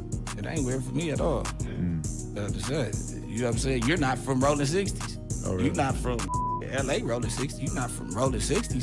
Oh, really? You're not from LA Rolling 60s. You're not from Rolling 60s. Wait. All those years of putting people on in Georgia and spreading the 60s out there, and you don't even respect them as Rolling 60s? That makes no sense. That is the dumbest reason to say that you're not rocking with Quando, because he's not from LA and he's from Georgia. That makes no sense. So to all the Rolling 60s out there that aren't in LA, see this and understand that the guys in LA do not respect you, so.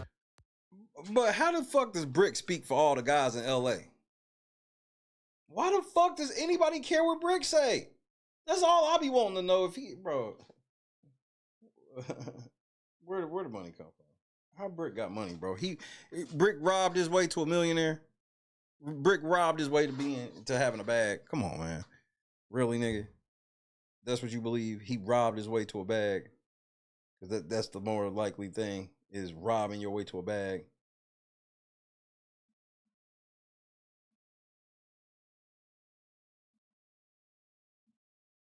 Just understand that. And that's not to mention that the guys out of state are probably more active, because in LA they're just squabbling and catching fades and hanging out in front of their $1 million hoods where nothing happens and they talk about how crazy it is.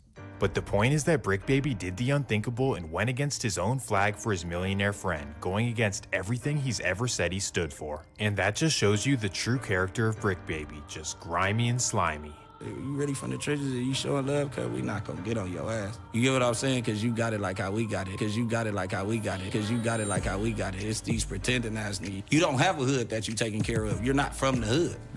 You're not from the hood. You're not from the hood. You're not from the hood. You're not from the hood.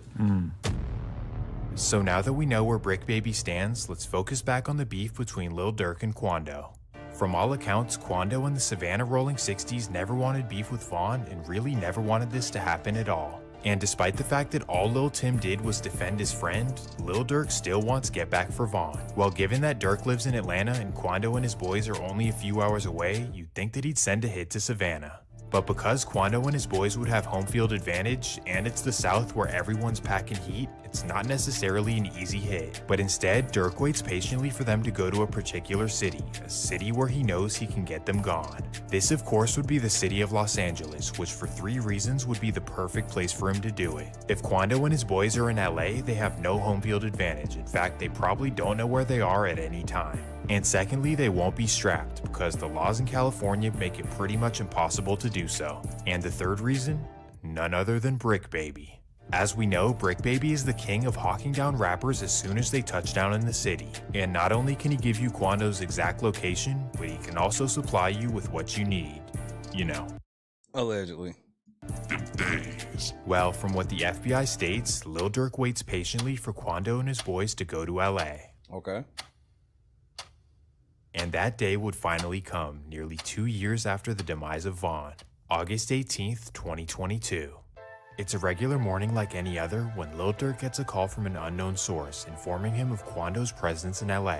This is the opportunity he's been waiting for, so he seizes it and he quickly calls an OTF member by the name of Vonnie. OTF Vonnie, whose real name is Kevon Grant, is a certified stepper from Detroit who's known for getting things done. So as soon as Durk gets the information on Quando, he calls up Vonnie and has him fly on his private jet to come meet him. So according to investigators from here, Durk and Vonnie have a meeting where they discuss what needs to be done. And because of Vonnie's reputation for allegedly getting people slumped, he's tasked with handling all the logistics. This includes booking flights, hotel rooms, rental cars, and basically handling everything that needs to be done. So as soon as the meeting wraps up, Vonnie immediately gets to planning.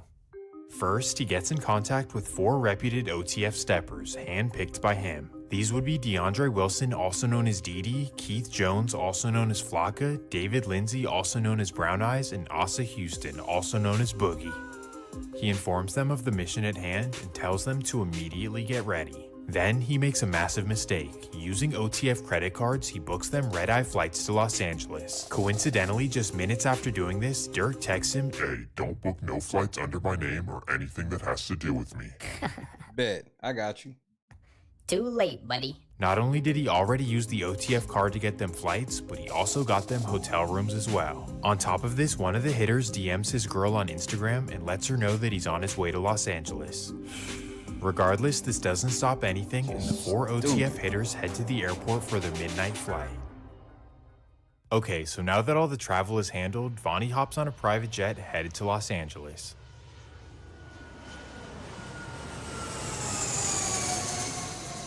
He touches down in the early morning, and now it's time for him to get everything together. August 19th, 2022, 7 a.m.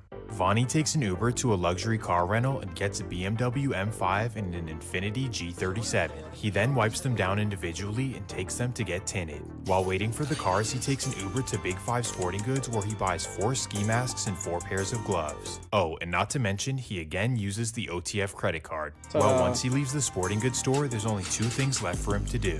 First, he needs some Briccs, and secondly, he needs to find out exactly where Quando Rondo is. And here is where 2 new mystery men come into the picture. Known to the FBI as Co-Conspirator 2 and Co-Conspirator 4.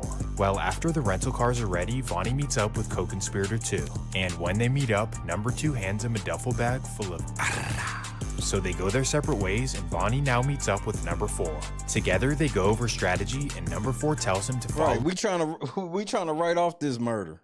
He'll take him exactly to Quando's location. Ooh-wee, it's really about to happen. And now they go to the hotel to pick up the rest of the hitters. From here, Vonnie and the hitters inside the M5 and Infiniti follow number 4 to Quando's location. Aha, there he is. They spot his black Escalade on Melrose Avenue. Then number 4 messages them and tells them that that is in fact Quando's car. Now he vanishes off in the distance and allows the OTF hitters to do what they do. They're now tracking the black Escalade down Melrose, waiting for the perfect opportunity to strike. Well, after a few minutes of following, the black Escalade busts a right on Beverly Boulevard and pulls over to get some gas. Oh yeah, now it's the perfect time. They head up an alley. Wait.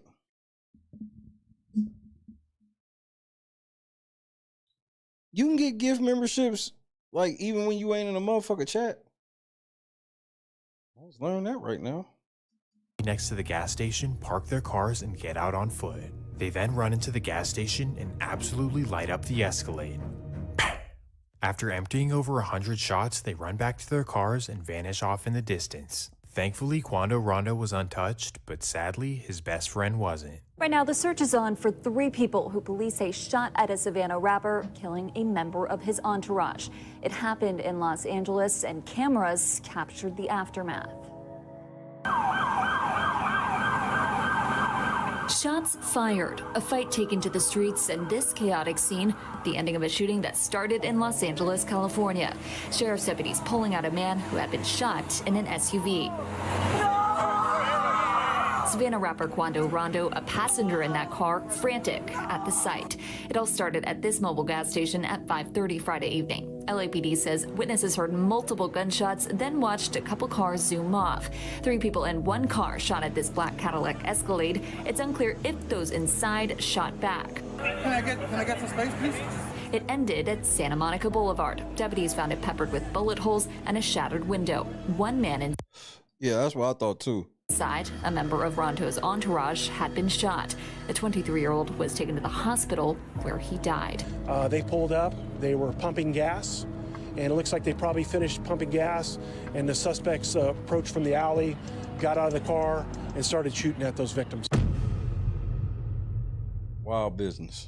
Shortly after doing this, the OTF members wipe down the rental cars, put their plates back on, and return them back to the owners. Now here's where things get interesting. After heading to the hotel and changing clothes, the 4 hitters head to Calabasas in an Uber to go to a burger restaurant. And there waiting for them is Co-Conspirator 2, who's there to discuss business and who gets paid what. Then once they come to a fair agreement, Co-Conspirator 2 takes a private jet to Chicago, and the rest of them head down to San Diego. This is where they wait for a couple of days, and a trustworthy friend of Dirk brings them a whole lot of money. Now this begs an important question. Who does Dirk trust in California to handle a whole lot of his money? And on top of this, who did he trust to find Quando's location and to supply the weapons? Well, I have somebody in mind, and I definitely think he's either Co-Conspirator 2 or Co-Conspirator 4. Given everything we know about Bricc Baby's history in the streets, his dislike for Quando Rondo, and his relationship with Dirk, it would only make sense. But not only does it make logical sense, but there's also a whole lot of information out there that will make you think that Bricc Baby had something to do with this. So now let's get into the reasons why Bricc Baby was certainly involved. Ooh, here we go. Reason number 1. Directly after losing his friend, Quando Rondo blames the Rolling 60s. Directly after the incident, he goes on social media and posts this on his story. Basically, what he's saying is that he's done with the Rolling 60s, he's putting down his flag because of disloyalty.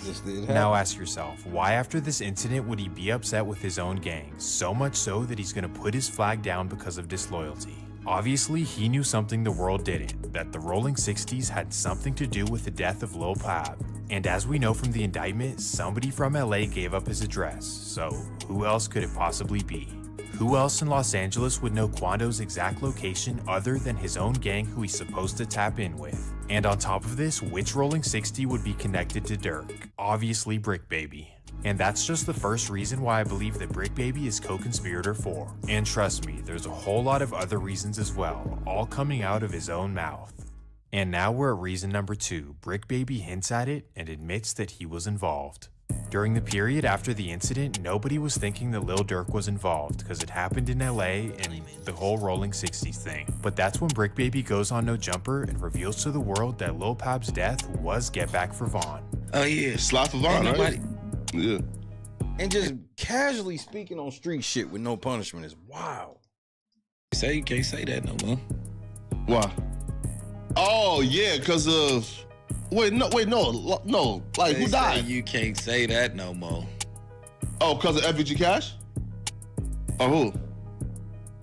Nah, because Lil Pab. Ooh-wee, this is when people started to put 2 and 2 together. Lil Durk had something to do with the death of Lil Pab. And isn't it interesting that one of Durk's closest friends and Rolling 60s member is the one who revealed it? Well, Wack 100 thinks it's very odd as well. Could kind of turn into something, because if I'm not mistaken, he kind of made a comment like, I guess they can't say OTF didn't slide. There's no getting out of that. Listen, if he's just a random person, it's whatever, but he's somebody who's got photos with Dirk, he's been pictured with all the OTF guys and stuff. It seems like kind of, that was before he even worked for No Jumper. That actually was the interview that made me like, you know what?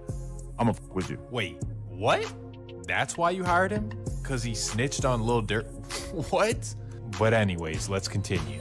Because at the time, OTF was never mentioned. Right. He's the first one that made any type of anything that OTF was involved by saying, I guess they can't say they didn't slide for Vaughn no more. It's like... Well, if this doesn't convince you enough, right after this, Bricc Baby would drop a song where he basically incriminates himself. In a song called Not Enough, here's what he says.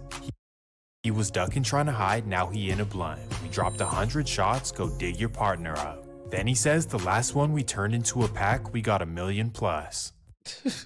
And now knowing what we know from the indictment of the co-conspirators getting paid, I mean, you know? But of course on the flip side, he could just be lying about the money, right? Except for the fact that after this, he mysteriously starts living in a Calabasas 4-bedroom mansion. I'm losing my motherfucking mind, man. How, Sway? So just a year after getting out of prison for robbing a jewelry store, you're living in a Calabasas mansion. How does that make sense? I mean, No Jumper ain't paying that much, because I promise you Bricc Baby's house is worth more than Adam's. Don't forget, Bricc Baby is the rich crip. Okay, so let's get back on track. The No Jumper interview where he reveals that the Lil Pab situation was Get Back for Vaughn, that was in February. And strangely, just a couple weeks later in March, the feds start tracking Bricc Baby's every move. In fact, they even spy on him for 4 months straight. To know you was getting followed for 4 months. It was 4 months? Hell yeah. The only thing you told me is that they were following you back and forth from your house to here. And that kind of tripped me out. I'm like, wow, so these fools are just like parked outside sometimes and we just don't even know? And low with grandma van, like soccer vans and shit. And after 4 months of spying on him, they finally raid his house in the middle of the night. Yep, on June 25th, 2023, his Calabasas mansion was raided and they found an AK-47. Now generally, they found an AK-47 in Cali. This isn't that serious, but given that he's a 4-time felon, this is no joke. In fact, just like Crip Mac, he was facing up to 15 years in prison. And even though he seemed to wiggle out of serious consequences for every felony he's ever had, this one is a little different because it's the feds. Well, long story short, over the next year, somehow the case just magically disappears. Is this camera on me? Yes, it's on. That's stupid. Use your common sense. And that really makes you wonder, how does a 4-time felon have such a big case dropped just like that? Well, actually, the first question is, why was he being spied on and why was he raided in the first place? Does it have anything to do with the murder of Lil Pob or the fact that he was snitching on himself? Well, Whack 100 seems to think that he snitched to get out of this, and that's why Lil Durk is now indicted. Bricc got an open case. And everybody's watching, Bricc. Where your court dates? Boom! OTF is hit with an indictment. And even if Bricc didn't actually snitch, Whack says that he could be the reason that the feds even look Lil Durk's direction. Now, you got the people saying, well, this dude's a known gang member. He ran with these people. Okay, well, let's look over there. Maybe they wasn't even thinking about looking over there. But because they heard him say it, they like, let's look into that. Let's just see where it takes us. And they might have looked at one dude, grabbed at one dude from what they heard, and the one dude went bad and fed him everything else. So, okay, so let's now play devil's advocate, right? Let's assume I will do no such thing. that Bricc Baby had nothing to do with the death of Lil Pob and that he's not a snitch. And if that's actually the case, please explain these two reactions. This was his live reaction to receiving the news that the 4 OTF members were indicted. There, nigga. Yeah, this is crazy. Hang on, wait. Yeah, that's him. Wait, was this an attempt or an alleged attempt? He's dead. Yeah, no, dead. Quando. Yeah, Lil Pap is his man's is dead. His man's is dead. Oh, his boy, but nah, he didn't get hit. Nah, Quando's fine. So they got his boy instead. His boy is dead. Yeah. But were they alleged to try to get him too? Yeah, he was there. So, but was he the intended target? That I don't know. Yeah, see, this is how you need to be when you sit down with Diddy's bodyguard. Yeah. Or I'm sorry, with Biggie's bodyguard. Good. See, this is good. This is exactly I'm getting the kind a free lesson here as well. Yeah. So essentially, thank you for that, by the way. 1,000. I appreciate it. Got you, my buddy. So this dude, Quando Rondo, he's an artist that was affiliated with the dude that had alleged or had killed. Now all of a sudden Bricc ain't got shit to say, nigga. Lush doing all the OTF and Quando Rondo talking. Bricc ain't got a damn thing to say. King Von. So, and this was allegedly a retaliation for that. Well, I'm about to say, nah, that's crazy. So the feds it says charged in indictment with unsealed. It said was unsealed Thursday in the U.S. District Court in Los Angeles. Are confined London, DeAndre Wilson, Keith Jones, David Bryan, and Ossie Houston. I don't know. Maybe I'm looking too deeply. Well, when he heard that shit was unsealed, his face did change. Into it, but he seems nervous. And to make matters even worse, he says that giving up Quando's location for Lil Durk is something that he would actually do. Like, why would you? He just get to say this shit, nothing happens. Say that. Then it's people like, you lined up somebody from your hood. Like, listen, I didn't do shit. But at the end of the day, what's wrong with giving my friend the address? Oh, this is my boy. He lost his boy. Who did it could be around. 9 times out of 10, had he asked me, I probably would have been if he even asked anybody, if this is even true. But 9 times out of 10, like I said, can I leak a bar? Sure. I said if he make the call right now, I dig his up in. Right. What's wrong with getting somebody from your own gang killed because your friend asked you to? I mean, what's wrong with that? Like, forget on a moral level. Clearly, this guy has no morals. But on a street level as well, especially in LA, openly admitting to backdooring your own gang for your millionaire buddy is crazy. So you guys tell me what you think. Firstly, do you think Bricc was involved in the hit in any way, and was he Co-Conspirator 2 or Co-Conspirator 4? And secondly, do you think he's a federal informant that gave up Durk for his own protection? And I think y'all looking at it too small. I think he been a Fed the whole time. Even if he didn't officially snitch, do you think that his song lyrics and comments on podcasts are the reason that the feds looked into Lil Durk? Well, personally, I'm gonna do everything in my power to make sure that Bricc Baby goes to jail for the rest. No, I'm just kidding, I won't do that. But what I will do is hope that you guys enjoyed the video, and if you did, please make sure to leave a like and subscribe. Also, let me know what you want to see next. Peace!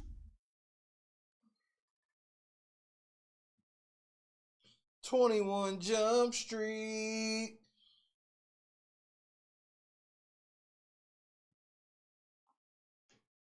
21 Jump Street. It's easy to fake these positions because all you gotta do is have enough bread and niggas will fuck with you. Be that simple because all them niggas ain't got bread. Especially at the beginning.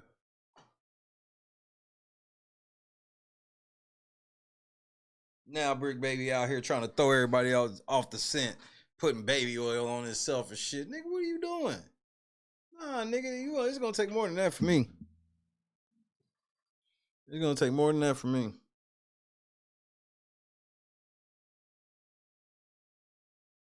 Unreal. We will be on LNC Gaming tonight. Probably at the top of the hour. Since I got on early as shit today. I thought I'd come fuck with the early folk today.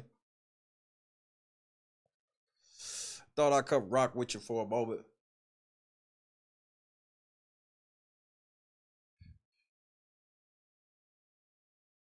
Just wow.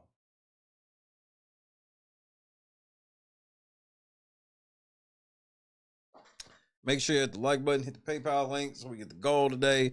Don't forget, I will not be here on Saturday. There's that.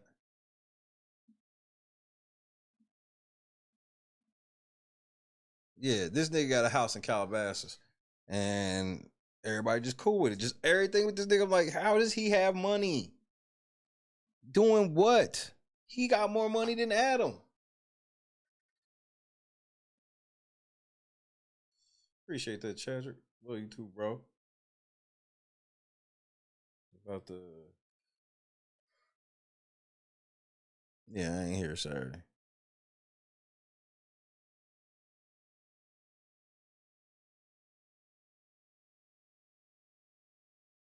Going to get me some dinner and then I guess get on LNC Gaming for an hour or two.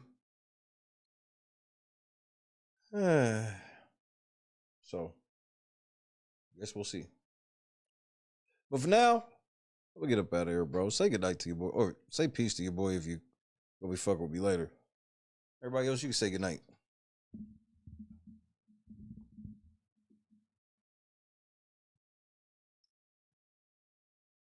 KS Dub, Chadrick, Potato Gaming, V12, Janice, Bob, Boston Gamer. Yes, you will, sir. Champ, sir.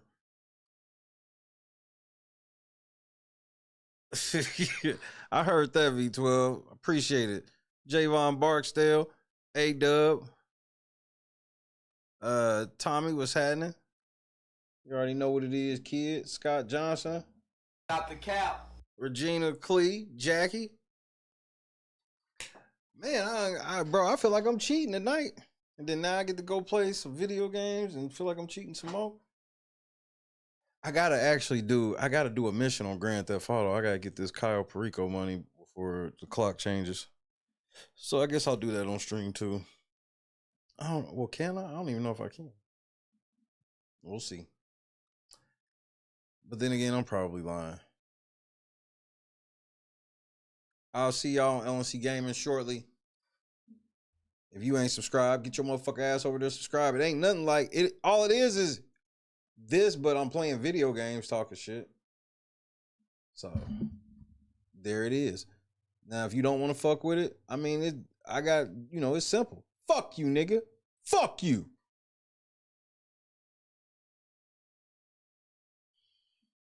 Hit the like button, please. Hey, man, I love y'all to death, bro.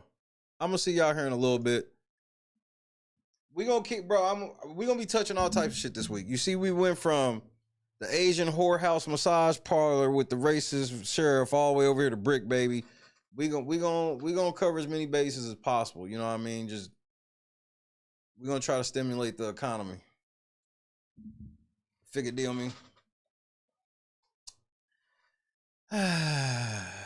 Well, Bob, I don't look at it as killing things. I'm on Nuketown, which is a training simulation, because I don't believe in killing. I just believe in competitive sport. God is great. Trying to call me a mass murderer. Damn. Yeah, Shay's a fucking serial killer. You should come watch him. What the fuck, nigga? Damn, Bob. This the kidnappers again, man. Man, stop saying that shit over the phone. Damn. I can't say shit, can I? Yes. I'm trying to watch the kids. What do you want? Is there any snacks left? Yeah, it's snacks in there, but you're not getting none. The doctor said you can't eat none. You keep filling yourself up till you can't eat no more. And you shitting everywhere.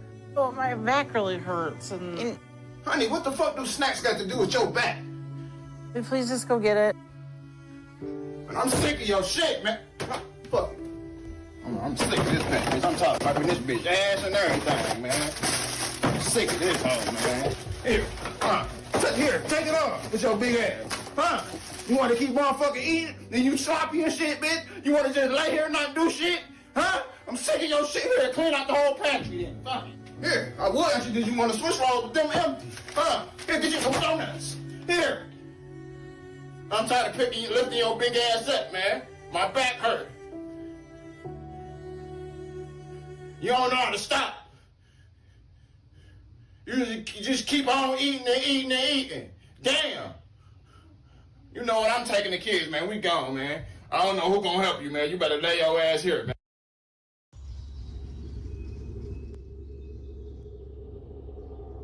Hey, say whenever, Potato. I'm gonna put it on the computer today.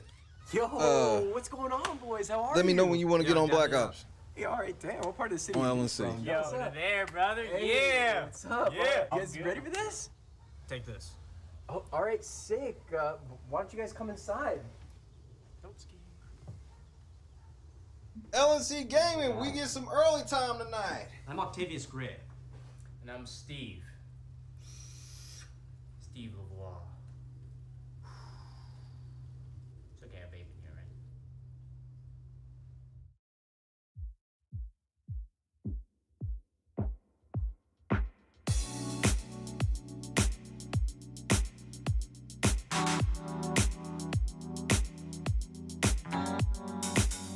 Set the mood right. If you are, baby, I'm looking so fly. Sunset rooftop, yeah, that's nice, right?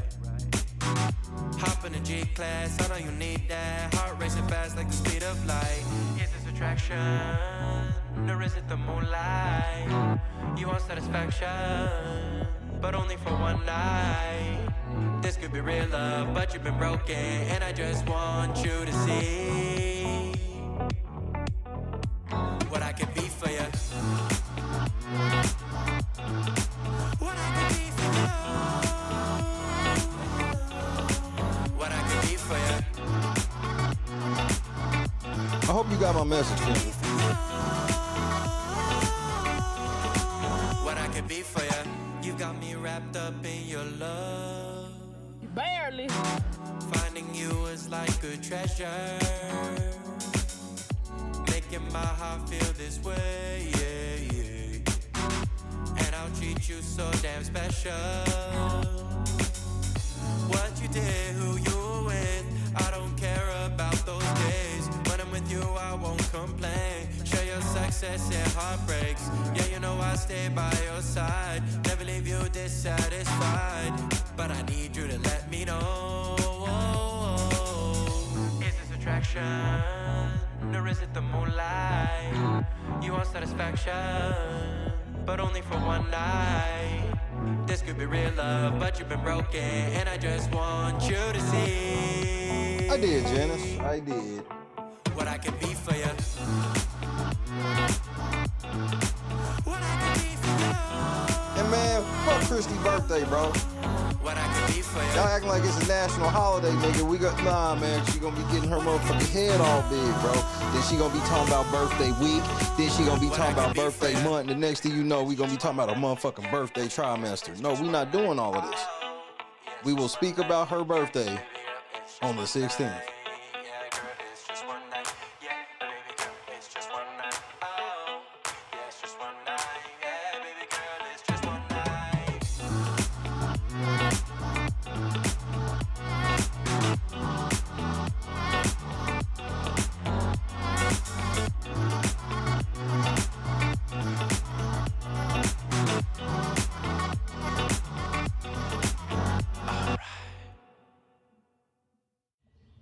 crushed it. God is great. Clee Jr., you can celebrate all week. But that birthday trimester shit, nigga, I am not going.